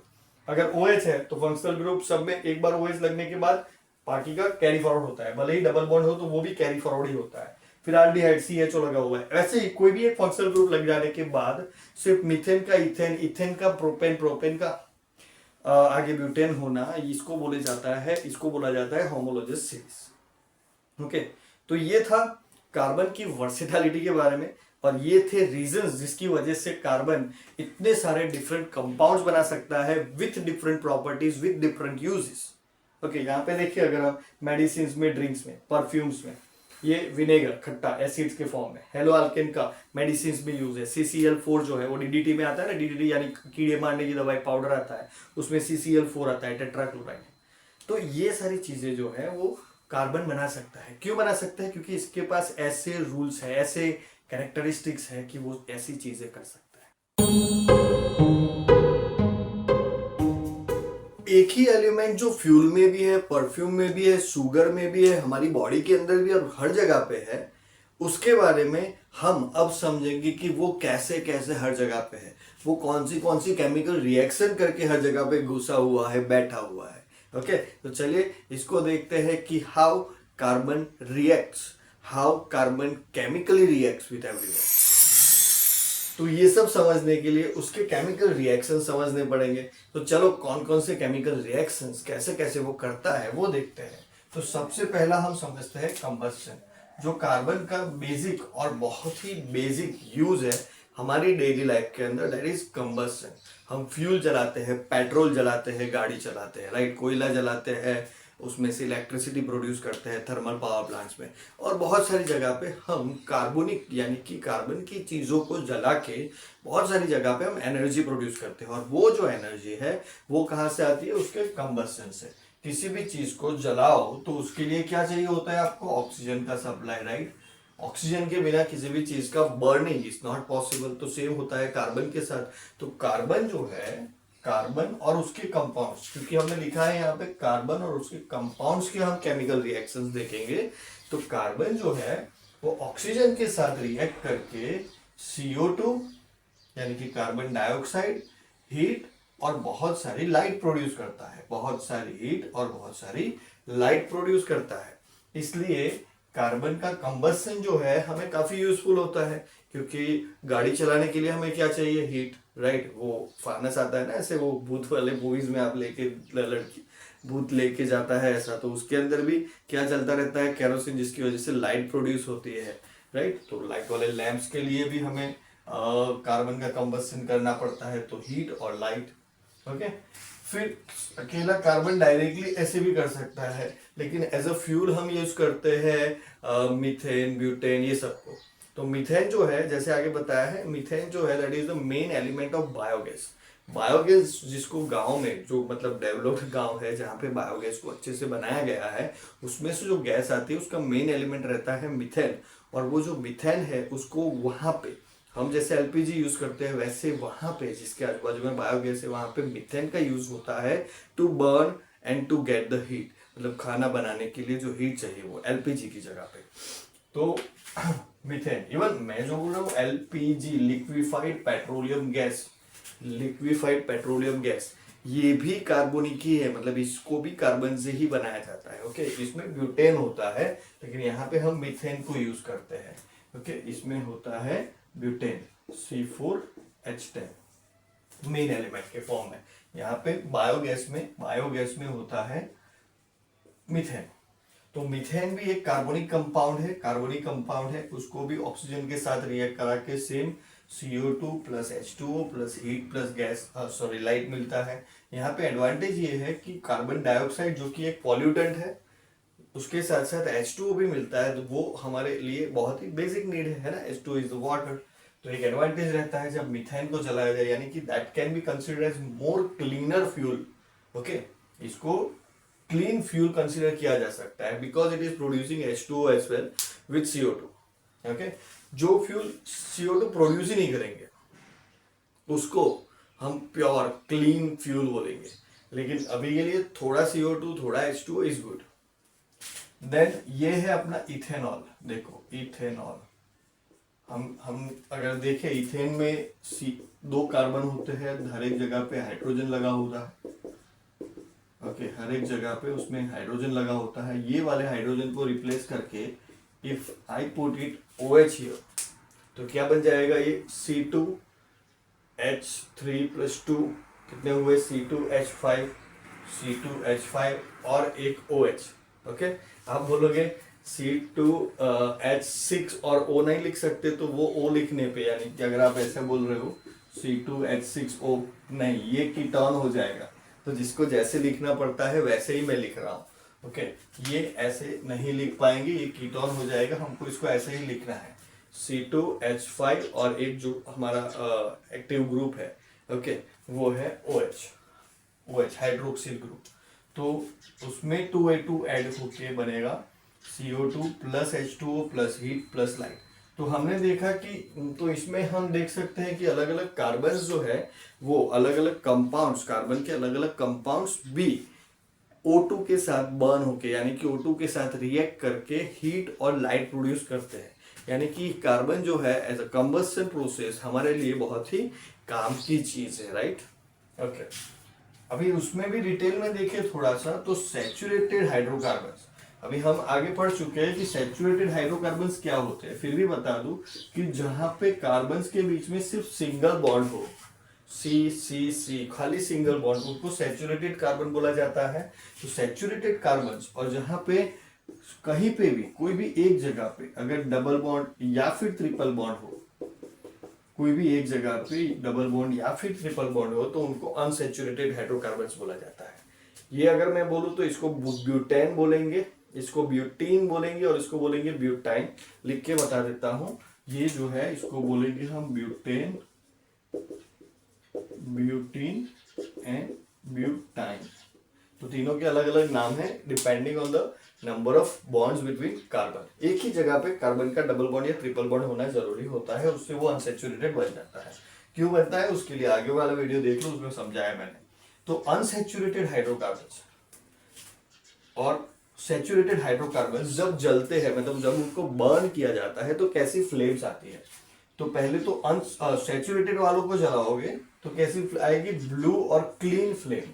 जैसे CH4 मीथेन एक सैचुरेटेड हाइड्रोकार्बन है, ओके, ये भी ब्यूटेन एक सैचुरेटेड हाइड्रोकार्बन है। जैसे मैंने बताया ना, LPG लिक्विफाइड पेट्रोलियम गैस जो हमारे घर पे बॉटल में आता है, उसको जलाते हो तो ब्लू कलर की फ्लेम आती है ना, क्लीन ब्लू फ्लेम। आपने कभी देखा कि गैस पे जो रखे हुए बर्तन के नीचे कुछ काला काला सा हो गया हो? नहीं होता है, क्योंकि उसमें क्लीन फ्लेम रहती है, उसमें और कुछ नहीं रहता है, सिर्फ फ्लेम रहती है और वो हीट और बहुत सारी हीट और थोड़ी सी लाइट जनरेट करती है। ओके, तो ज्यादा लाइट चाहिए, कम हीट चाहिए, तो उसके लिए अनसैचुरेटेड को यूज किया जाता है।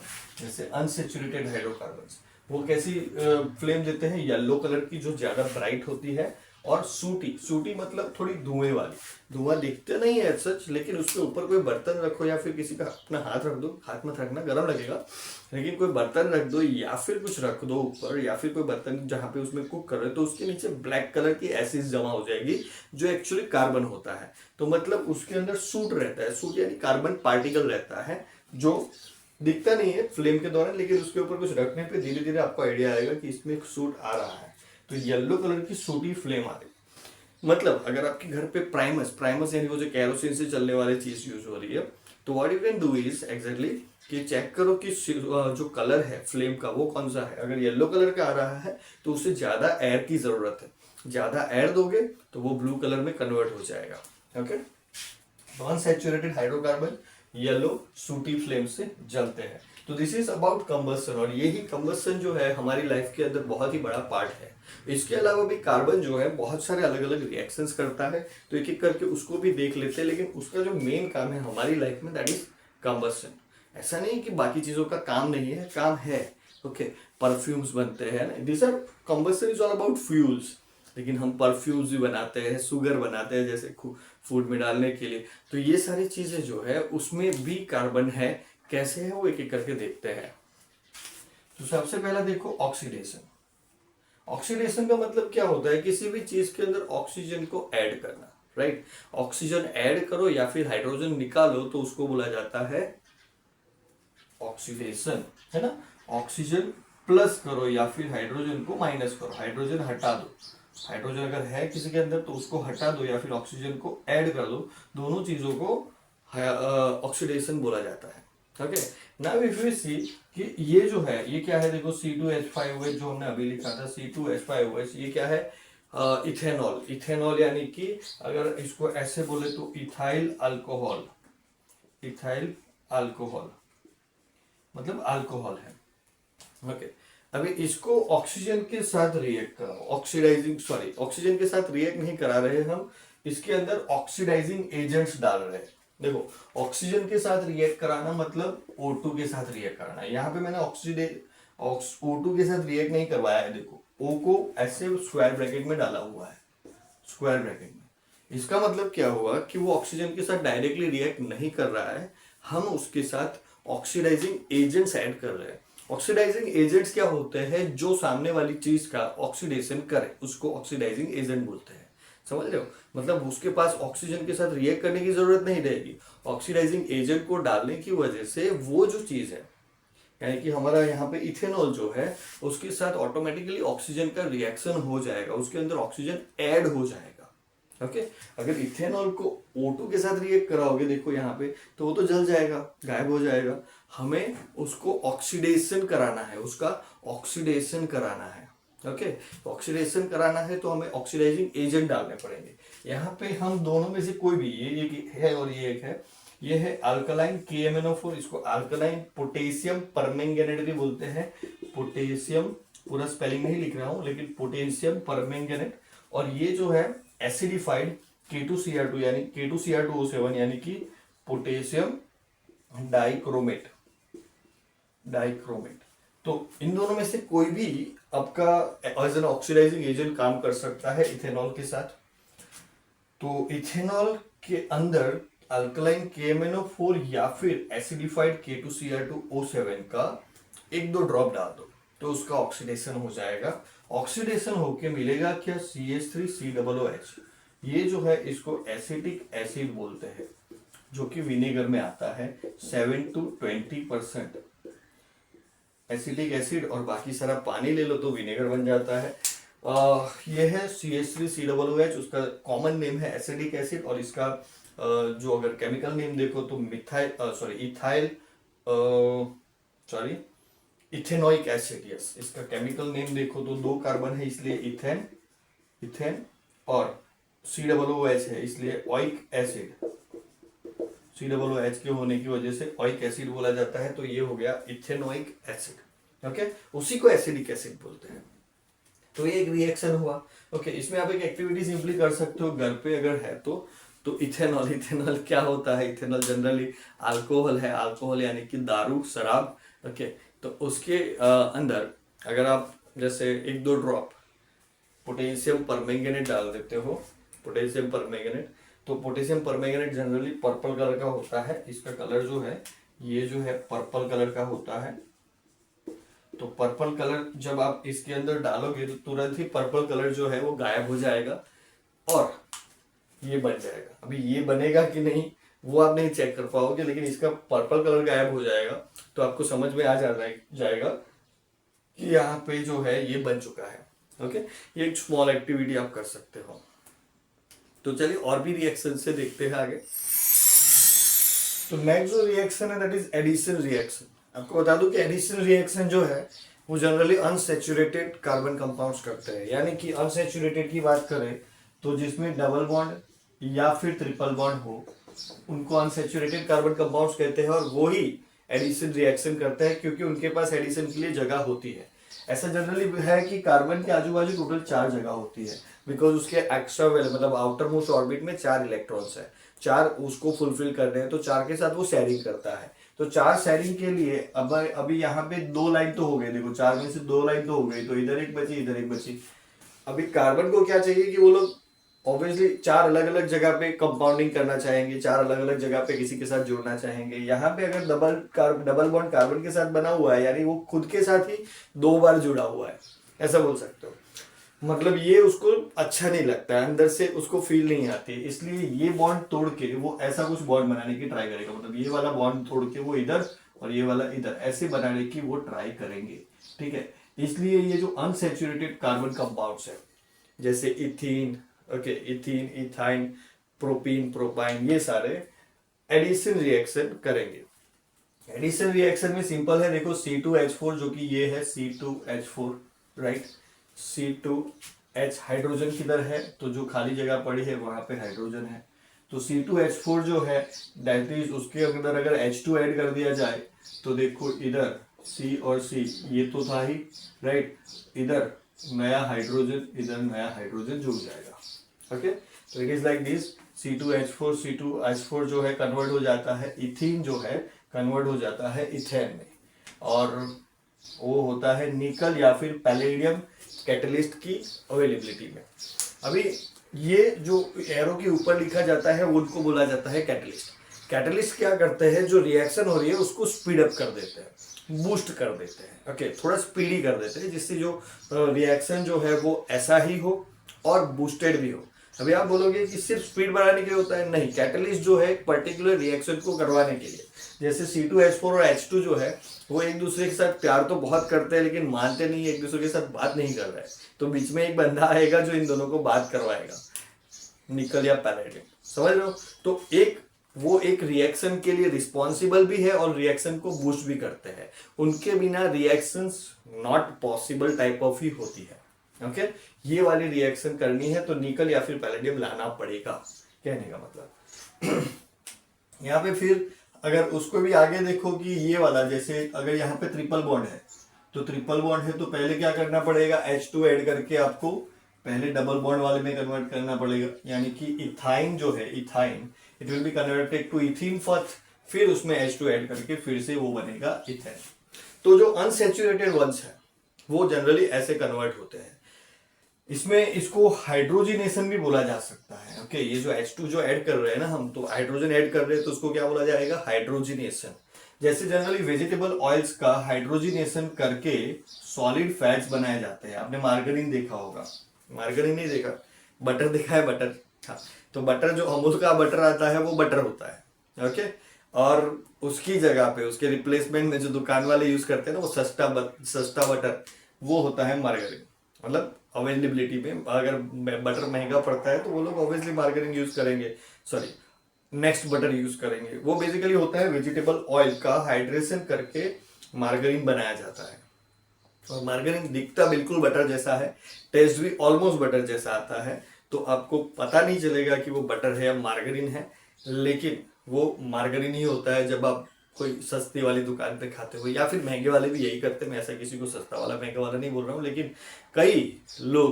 कई लोग जो फूड में डील करते हैं, फूड डीलिंग्स में, वो मार्गरीन का यूज करते हैं। वो बैटर जैसा ही दिखता है, टेस्ट में भी सिमिलर ही लगता है, ओके। तो हमारा वो टॉपिक नहीं है, हम आगे बढ़ते हैं सब्स्टिट्यूशन रिएक्शन। तो सब्स्टिट्यूशन यानी कि एक को हटा के दूसरे को लगाना, ओके। अभी इसको तो क्या है कि ये देखो, अभी पहले फिर से इसके ऊपर आ जाते हैं हम। तो अगर इसके पास बहुत सारी दो लगे हुए हैं, ठीक है, उसके पास और एक बॉन्ड बनाने के लिए जगह है, तो आपको आप उसको जो कुछ भी दोगे ना, तो वो क्या करेगा, पहले ये बॉन्ड तोड़ के एडजस्ट करेगा, ये बॉन्ड तोड़ के ये जो नई जगह बनाएगा और नई जगह पे एडजस्ट करने की ट्राई करेगा, यानी कि अनसैचुरेटेड है इसलिए। अभी सब्स्टिट्यूट यानी एक को हटा के दूसरे को लाना, तो एक को हटाने के लिए जगह फुल होनी चाहिए, समझ रहे हो। अगर 2 सीट खाली पड़ी है तो 2 सीट खाली पड़ी है और नया बंदा आएगा तो वो खाली सीट पे बैठेगा, दूसरा नया बंदा आएगा दूसरी खाली सीट पे बैठेगा, राइट। लेकिन अगर सीट ही खाली नहीं है तो सब्स्टिट्यूट करना पड़ेगा, एक को उठ के दूसरे को बैठना पड़ेगा। तो सीट खाली नहीं कब होती है, जब सैचुरेटेड कार्बन्स होते हैं 1 2 3 and 4, ओके। सीट खाली कब नहीं होती है, तो जब सभी जगह पे सब बैठे होते हैं। अभी यहाँ पे अगर आप Cl2 के साथ रिएक्ट कराओगे तो यहाँ पे ये H जो था इसको हटा के इधर Cl बैठेगा, यानी कि ये क्या बन जाएगा, CH3Cl, CH4 यानी कि मीथेन जो था अभी क्या बन गया, वो क्लोरोमीथेन।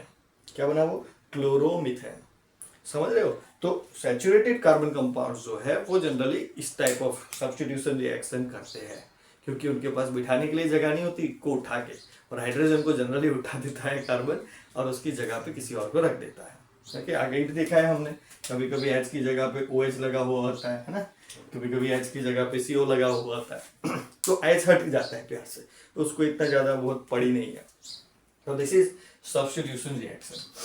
अभी हम एक दो ऐसे हमारी गिवन है कि 2 ऐसे कार्बन कंपाउंड्स है कि वो बहुत ही लाइफ में काम आते हैं, मतलब बहुत ही इंपॉर्टेंट है हमारी नॉर्मल लाइफ के लिए, और वो दोनों जो है that is ethanol and ethanoic acid, important carbon compounds.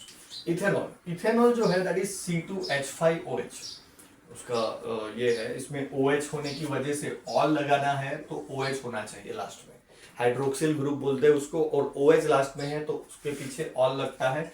Ethane C2H6 था, यहाँ पे जैसे देखा हमने C2H6 था, ओके, और यहाँ पे जो हाइड्रोजन था उसको हटा के OH लग गया, तो ये क्या बन गया C2H5OH, और वो है इथेनॉल। ओके, बहुत ही लाइफ में काम की चीज है, कलरलेस है। प्रॉपर्टीज की बात करें तो सॉल्युबल इन वाटर है। ओके, अल्कोहलिक बेवरेजेस में इसका यूज होता है। ओके, ये पूरा का पूरा 100% अगर पी जाओगे तो मर जाओगे। ये शराब है, लेकिन शराब यानी कि दारू जो है उसके अंदर इसका पार्ट होता है। ओके, 20 to 40% तक, कभी कभी 50% तक, लेकिन पूरा का पूरा ये नहीं हो सकता। It is a major part of the alcoholic beverages. पूरा का पूरा डायरेक्टली अगर पिया जाए तो ये मर जाएगा। वो नेल पेंट रिमूवर आता है ना, नेल पेंट लड़कियों के लिए, नेल पेंट रिमूवर के लिए, उसमें भी बहुत ही कम, मतलब 50 to 60% ही इथेनॉल होता है। तो समझो बहुत ही खतरनाक चीज है। अल्कोहलिक बेवरेजेस में यूज होता है, डायरेक्टली नहीं यूज हो पाता, बहुत ही कम मात्रा में इसमें यूज होता है। तो अल्कोहलिक बेवरेजेस में, फिर मेडिसिन में भी काफी जगह पे यूज होता है, जैसे टिंचर आयोडीन, हम ऐसे बोलेंगे डिसइंफेक्टेंट, मतलब जब हमको लगती है जो आयोडीन, वो अपना डेटॉल आता है ना, डेटॉल से साफ करते हैं हम, साफ करने के लिए थोड़ा हल्का हल्का जलता है वो, है ना, तो वो जो डेटॉल से साफ करते हैं वो होता है actually tincture iodine. Yellow colour का आता है ना डेटॉल का, जिससे हम घाव को साफ करने की ट्राई करते हैं, तो वो होता है टिंचर आयोडीन। फिर कफ सिरप में भी आता है, जैसे ग्लाइकोडीन हो गई, ओके, उसमें भी ये आता है। देन टॉनिक्स पीने के लिए, मतलब जो शक्तिवर्धक टॉनिक्स होते हैं उसमें भी ये थोड़ी थोड़ी मात्रा में होता है। उसकी केमिकल रिएक्शंस की बात करें तो इथेनॉल जो है सोडियम के साथ रिएक्ट करके बनाता है सोडियम इथॉक्साइड, इसको बोलते हैं हम सोडियम इथॉक्साइड, इसीलिए रिएक्शन का नाम भी है प्रिपरेशन ऑफ इथॉक्साइड। ओके, फिर से एक बार, इथेनॉल सोडियम के साथ रिएक्ट करके बनाता है सोडियम इथॉक्साइड। इसके अलावा डिहाइड्रेशन रिएक्शन भी करता है। डिहाइड्रेशन रिएक्शन यानी कि उसमें से हाइड्रोजन को हटा देना, ऑक्सीजन को हटा देना, तो C2H5OH। डिहाइड्रेशन का मतलब होता है हाइड्रोजन को हटाना, सॉरी, डिहाइड्रेशन का मतलब होता है H2O को हटाना, सॉरी, H2O यानी कि पानी का, उसमें से पानी को उसमें से निकाल देना। जनरली हमें पानी को किसी की चीज के अंदर से निकालना होता है तो उसको गर्म करना पड़ता है, राइट। यहाँ पे भी गर्म ही कर रहे हैं, लेकिन गर्म करने से H2O निकलेगा नहीं, क्योंकि यहाँ पे वो बॉन्ड बन चुका है, मतलब वो उसके अंदर एक पार्ट है, H2O अलग से नहीं है। अगर ऐसा होता, देखो C2H6.H2O, तो ये वाला पानी जो है, ये वाला H2O जो है, इसको गर्म करने से वो निकल जाएगा, लेकिन इसमें तो वो जुड़ा हुआ है। देखो इन दोनों में फर्क है ना, इसमें तो वो अच्छे से जुड़ा हुआ है, उसका केमिकल बॉन्डिंग हुआ है। तो केमिकल बॉन्डिंग को हटाने के लिए सिर्फ गर्म करना काम नहीं आएगा, हमें उसको कॉन्सेंट्रेटेड H2SO4 के साथ गर्म करना होगा।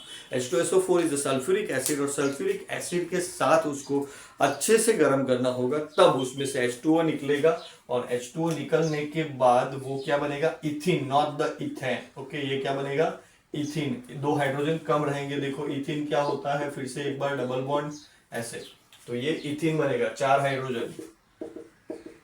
ओके, डबल से अगर 2 ज्यादा हाइड्रोजन है तो वो सैचुरेटेड होता है, डबल जितने ट्राई, मतलब डबल ही 2 का डबल हो गया 4, तो वो इथिन होता है, और डबल से कम हाइड्रोजन हो तो उसको इथाइन बोलते हैं। ओके, तो C2H5OH कॉन्सेंट्रेटेड H2SO4 के साथ हीट करने पे ये बनेगा हमको इथिन, ये इसका केमिकल रिएक्शन है। इसके बाद है हमारा इथेनोइक एसिड। इथेनोइक एसिड जिसका केमिकल फॉर्मूला है CH3COOH, और उसको इन कॉमन एसिटिक एसिड भी बोला जाता है, जो कि 5 to 8%, मैंने आगे भी बताया है, वो 7 to 20% तक वो विनेगर का फॉर्म भी होता है, और 5 to 8% यूज करके उसको प्रिजर्वेटिव भी बनाया जाता है। अब बोलोगे परसेंटेज क्या है, तो उतना उसको लेना है, बाकी वाटर। ओके, तो 5 to 8% एसिटिक एसिड रख के प्रिजर्वेटिव यानी कि अचार के अंदर और ऐसी चीजों जिसको संभाल के रखनी है लंबे टाइम तक, तो उसको विनेगर में रखा जाता है। और हम कभी कभी, मतलब 7 to 20% खाने के लिए जो विनेगर आता है उसमें 7 to 20% तक होता है। 20% इज द हाईएस्ट, बहुत ही ज्यादा स्ट्रॉन्ग रहता है, बहुत ही ज्यादा खट्टा रहता है। हम जनरली 7 to 10% की रेंज में ही विनेगर का यूज करते हैं। तो ये जो अमाउंट है that is for preservative purpose. उसका मेल्टिंग पॉइंट जो है बहुत ही कम रहता है, 290 केल्विन। 290 केल्विन, बहुत ही कम। 273 पे जीरो होता है, ओके। जीरो से ऊपर अगर ये कंसिडर करें तो that is 17 degree Celsius only. 273 kelvin equal to 0 degree. अगर 290 है तो 17 ऐड कर दो तो 17 डिग्री सेल्सियस ये इसका मेल्टिंग पॉइंट है। इसलिए ऐसा बोलेंगे हम कि ये जो है वो कोल्ड वेदर में ठंडा मतलब सॉलिड फॉर्म में आ जाता है। ये जो सॉलिड फॉर्म है वो होता है glacial acetic acid, glacial acetic acid, okay. Glacial acetic acid होता है ये बिफोर मतलब इन द कोल्ड वेदर्स। तो ये ग्लेशियल एसिटिक एसिड भी एज अ प्रिजर्वेटिव ही यूज होता है सॉलिड फॉर्म में, लेकिन उसमें पानी बिल्कुल भी नहीं रहता है।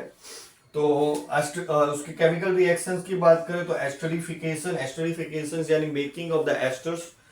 CH3COOH, हमारा जो CH3COOH यानी कि हमारा जो एसिटिक एसिड है उसको हम अल्कोहल के साथ रिएक्ट करवाते हैं in the presence of acid, यानी कि we are using the catalyst of acid. Acid को एज ए कैटलिस्ट यूज करते हैं तो बनता है एस्टर, CH3COOC2H5।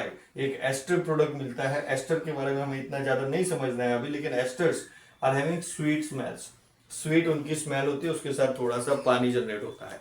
तो किसी हमें अगर एस्टर बनाना है तो मेकिंग ऑफ एस्टर के लिए भी, एस्टर हमारा टॉपिक नहीं है अभी, एस्टर बनाने के लिए इथेनोइक एसिड का यूज होता है। इथेनोइक एसिड के साथ इथेनॉल ऐड कर दो, दोनों को ऐड कर दो तो ये बनेगा एस्टर, ओके, जिसकी एक स्वीट स्मेल होती है। इथेनोइक एसिड जो है कार्बोनेट्स के साथ भी रिएक्ट करता है, जैसे CH3COOH, carbonates and bicarbonates. This is your bicarbonate, hydrogen वाला है ना तो बाइकार्बोनेट, हाइड्रोजन बिना का होता है उसको बोलते हैं कार्बोनेट।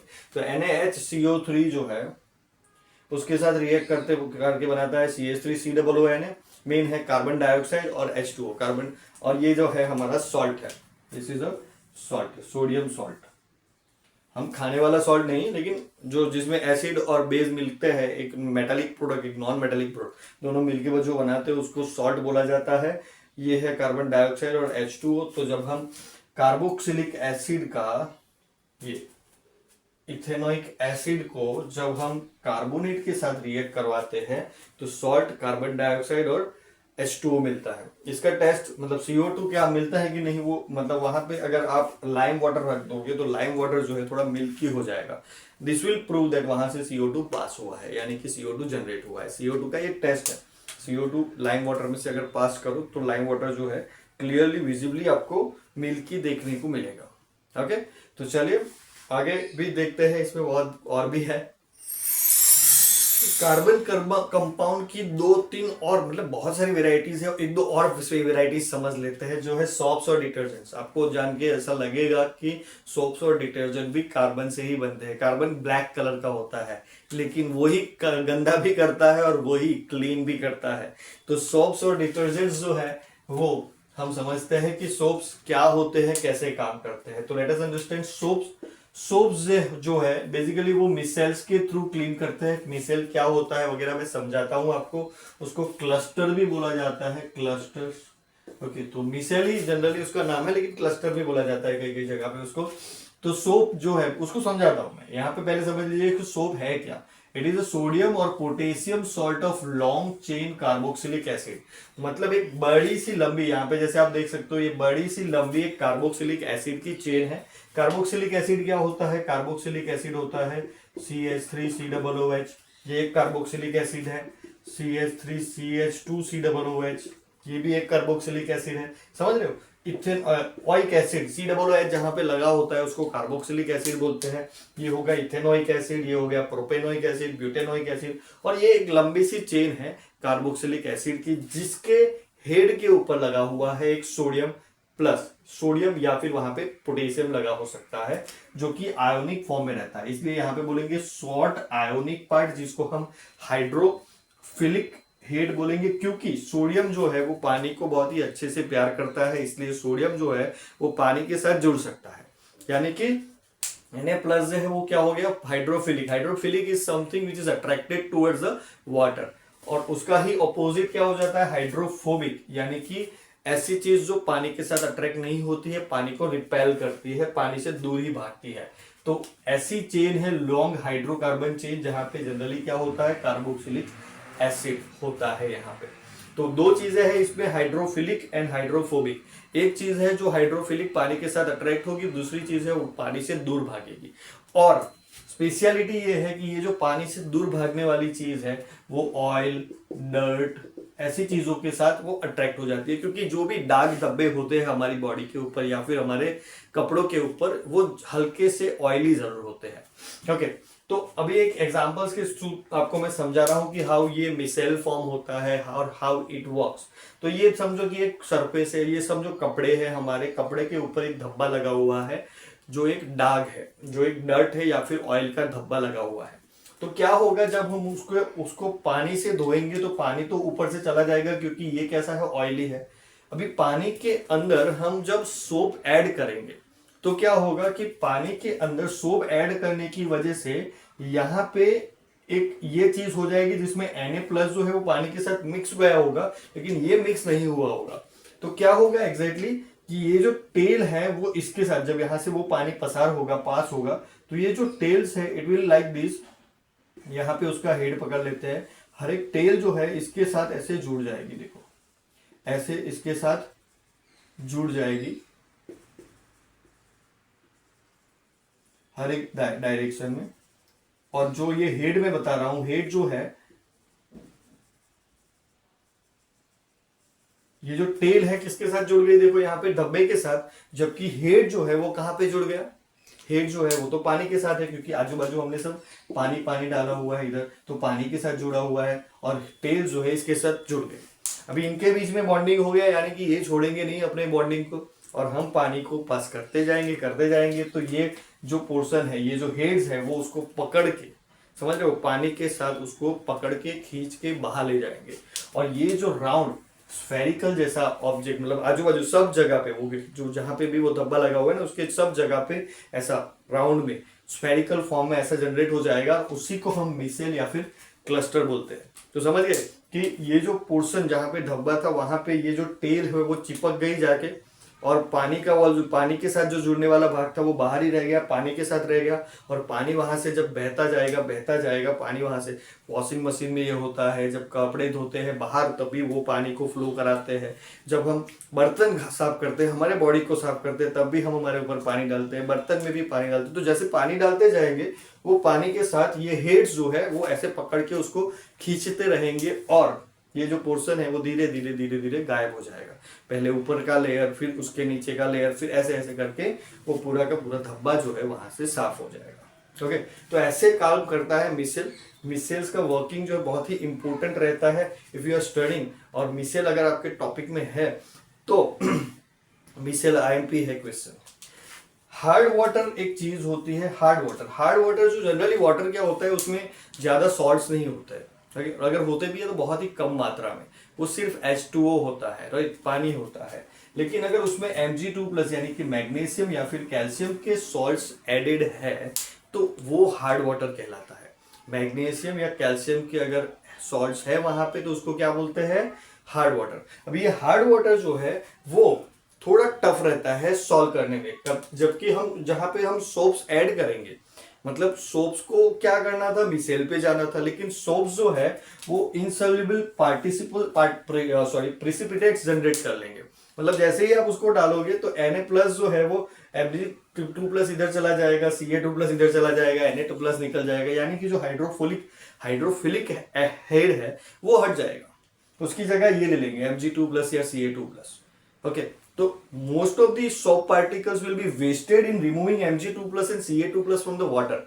मतलब हार्ड वाटर को सादा वाटर, सॉफ्ट वाटर बनाने में ये सोप जो है खर्च हो जाएगा, तो बहुत ही कम एप्लीकेबल हो पाएगा वो, जहां पे उसकी एक्चुअल में जरूरत है मिसेल्स की फॉर्म बनाने के लिए, राइट। तो पार्टिकल्स इधर देखो, इतने सारे पार्टिकल्स की जरूरत है मिसेल बनाने के लिए, तो अगर वो इसको हटाने में लग गया तो उसका काम जो मेन है वो अच्छे से नहीं कर पाएगा, एफिशिएंट जो क्लीनिंग है वो अच्छे से नहीं कर पाएगा। ओके, तो हार्ड वाटर्स में साबुन जो है, सोप जो है वो अच्छे से क्लीनिंग इसलिए नहीं कर पाता है क्योंकि वो Mg2+ और Ca2+ के जो उसके अंदर डिजॉल्व आयंस है उसको हटाने के लिए पूरा अपना एनर्जी तो नहीं होता, लेकिन पूरा अपना जो पार्टिकल्स है वो वेस्ट कर देता है, और वो दाग के ऊपर अच्छे से काम नहीं कर पाता है। इसीलिए उसको ओवरकम करने के लिए there is something which is called detergent. वो क्या होता है, तो वो भी सोडियम सॉल्ट ही होता है, सोडियम सॉल्ट, लेकिन यहाँ पे क्या है देखो, sodium salt of carboxylic acid, ये होता है sodium salt of sulphonic acid. Okay, इसकी स्पेशलिटी ये है कि ये डू नॉट फॉर्म स्कर्म। ये जो हमने बोला ना इंसॉल्युबल पर्सिपिटेट्स, उसको स्कर्म भी बोलते हैं। ओके, तो पर्सिपिटेट्स यानी कि लिटरली आपको वहां पे कुछ फील होगा, मतलब ऐसे पर्सिपिटेट्स यानी कि थोड़े पार्टिकल्स जैसा बैठ जाएगा पानी में। ओके, तो डिटर्जेंट जो है स्कर्म प्रोड्यूस नहीं करेंगे, इवन इन हार्ड वाटर में भी वो स्कर्म प्रोड्यूस नहीं करेंगे, यानी कि वो इसके साथ डील ही नहीं करेंगे, तू जा बे तेरा काम कर, मुझे अपना काम करने दे, काइंड ऑफ दैट बिहेवियर होगा। ऐसा नहीं होगा कि उसको वो हार्ड वाटर को कन्वर्ट करेगा, पहले सॉफ्ट में फिर काम करेगा, नहीं, वो ऐसे आयंस के साथ डील ही नहीं करेगा। ओके, और ऐसे आयंस के साथ डील नहीं करेगा तो क्या होगा, वो हार्ड वाटर में भी अच्छे से काम कर पाएगा विदाउट प्रोड्यूसिंग द स्कर्म, यानी कि उसका जो काम है वो कर पाएगा। इसीलिए डिटर्जेंट्स का यूज होता है शैम्पूज में, लॉन्ड्री पाउडर्स में एंड क्लीनिंग एजेंट्स के फॉर्म में उसका अच्छे से यूज होता है। ओके, और भी थोड़ा सा है, देख लो, बाकी है हल्का सा, बाकी प्लीज खत्म करते हैं। तो कुछ क्वेश्चन जो है जो कार्बन के साथ जुड़े हुए हैं, तो पहला कि बर्निंग विथ और विदाउट फ्लेम्स। कुछ एलिमेंट्स जिसको हम जलाते हैं तो फ्लेम्स के साथ वहां पे फ्लेम दिखती है, और कुछ एलिमेंट्स जो कोई फ्लेम के बिना ही अंदर से जलते रहते हैं। आपने एग्जांपल के फॉर्म पे देखे तो हम जब एलपीजी मतलब गैस स्टोव जलाते हैं तो उसमें फ्लेम दिखती है, राइट। या और कोल, जो वो हुक्का वाले, जो जिन्होंने भी हुक्का देखा होगा, वहां पे देखो कोल जो है उसको सिर्फ उसमें से कोई धुआं नहीं निकलता है, ना ही कोई फ्लेम निकलती है, सिर्फ वो अंदर से रेड कलर का हो जाता है, तो विदाउट फ्लेम भी वो जलता है। क्यों ऐसा होता है, तो there is a simple difference कि अगर फ्लेम के साथ जलना है तो इट मस्ट बी गैसियस और लिक्विड फॉर्म। ओके, गैसियस और लिक्विड फॉर्म में अगर आपका फ्यूल रहेगा तो वो फ्लेम के साथ जलेगा, और अगर विदाउट फ्लेम जलना है तो वो जनरली सॉलिड फॉर्म में होना चाहिए। सॉलिड फॉर्म में अगर फ्यूल है तो वो विदाउट फ्लेम जलेगा, जैसे कोयला। ओके, उसको जलाने के लिए आप क्या समझते हो कि लकड़ा जल जाने के बाद जो ब्लैक कलर का बनता है वो कोयला होता है? नहीं, that is not coal. Okay, coal is a different thing, it is a fossil fuel जो जमीन में से निकलता है सीधा। ओके, कैसे बना है हम उसके ऊपर भी देख ही लेते हैं कि कोल जो है वो कैसे बना है। तो कोल सालों पहले, मिलियंस ऑफ ईयर्स, सालों नहीं, हाँ, मतलब बहुत सारे सालों पहले, मिलियंस ऑफ ईयर्स बैक, जब बहुत सारे ऐसे मतलब पेड़ रहे होंगे, अभी भी पेड़ है, पहले भी पेड़ थे, तो पेड़ जब गिर जाते हैं उसके ऊपर जमीन का लेयर बनता जाता है, लेयर बनता जाता है, वो दबते जाते हैं। इट कैन बी ट्रीज और it can be ferns as well. तो वो दबते जाते हैं, उसके ऊपर जमीन के लेयर बनते जाते हैं, और लेयर की वजह से देखो ये पेड़ का एक लकड़ा है वो दब गया, इसके ऊपर ऊपर ऊपर ऊपर ऊपर ऊपर ऊपर लेयर बनते गए, और नीचे दबते दबते उसके ऊपर काफी ज्यादा प्रेशर हो गया, काफी ज्यादा टेम्परेचर के अंदर भी वो आ गया। तो टेम्परेचर और प्रेशर की वजह से मिलियंस ऑफ ईयर्स आफ्टर ये क्या बन जाता है, कोल। ये जला हुआ नहीं है लेकिन ये कोल बन चुका है। ये कोल को आप निकालोगे, उसको जलाओगे विदाउट प्रोड्यूसिंग द फ्लेम, ये अच्छे से जलेगा, गर्मी हीट रिलीज करेगा। ओके, इसमें भी अलग अलग टाइप्स होते हैं, बिटुमिन और वगैरह वगैरह, बहुत सारे अलग अलग टाइप्स होते हैं, वो हमारा टॉपिक नहीं है। लेकिन कोल्स जो है ऐसे फॉर्म होते हैं, और उसको जब जलाते हो तो विदाउट फ्लेम जलते हैं। सिमिलरली पेट्रोलियम यानी कि गैस, नेचुरल गैस, सीएनजी बोलते हैं जिसको हम, एलपीजी है, हमारा पेट्रोल है, डीजल है, ये सब इसको पेट्रोलियम बोलते हैं। पेट्रोलियम ऑयल निकलता है सीधा, उसको इसको क्लीन करके हम अलग अलग चीजें, पेट्रोल, डामर, ये सब बनाते हैं। ओके, पेट्रोल, डीजल ये सब बनाते हैं। तो पेट्रोलियम भी कुछ ऐसे ही बनता है कि समुद्र के अंदर जो जैसे वेल मछली है या फिर कोई भी छोटी बड़ी मछली है वो मर जाती है। ओके, अंदर ही डेड तो होती होगी ना, दे आर ब्यूरिड, ऑटोमेटिकली उनको वहां पे ही वो दब जाते हैं, उनका बॉडी वहां पे गिर जाता है, उसके ऊपर लेयर बनते जाते हैं। Same process, millions of year लगते हैं, उसमें से जनरेट होता है गैस और लिक्विड पेट्रोलियम। तो पेट्रोलियम ऐसे बनता है। और क्योंकि ये जिंदा लोगों में से, कोल भी कहाँ से बना, प्लांट्स और ट्रीज में से, पेट्रोलियम कहाँ से बना, जो ब्यूरी हुए अंदर समंदर के अंदर, जो जिंदा थे पहले, इसीलिए उसको फोसिल फ्यूल बोला जाता है। The fuel that is made from the living organisms that had lived some time back. Okay, some नहीं, मोर टाइम बैक, तो उसमें से जो बना है फ्यूल उसको बोलते हैं फोसिल फ्यूल। ओके, तो these are the two topics. ये एक है कि वाई एजिटेशन। एजिटेशन का मतलब होता है कि स्क्रबिंग और बीटिंग। जब हम कपड़े धोते हैं तो उसको स्क्रब करते हैं ऐसे ऐसे ऐसे। वॉशिंग मशीन में भी उसको ऐसे ऐसे घुमाते हैं ना, राउंड राउंड। और जब हम जब मतलब गांव में जो गांव में धोते हैं कपड़े, उसको वो ऐसे धप धप मार के धोते हैं। क्यों जरूरी है ये, या जरूरी है भी नहीं। तो हमने देखा कि मिसेल्स जो है वो वहां पे बनते हैं, तो मिसेल्स को निकलने के लिए they need some force, right. पानी को फोर्सफुली वहां से पास होना पड़ेगा। अगर स्क्रब करेंगे तो पानी फोर्सफुली पास होगा, सिंपल है। या फिर बीट करेंगे तो भी पानी फोर्सफुली पास होगा। पानी अगर फोर्सफुली पास होगा तो वो डार्क धब्बे, वो जो मिसेल फॉर्म हुआ है उसको लेके वहां से बह जाएगा, और मिसेल के साथ क्या आ जाएगा, डर्ट भी। तो डर्ट को हटाने के लिए yes, beating agitation is good, needed, चाहिए।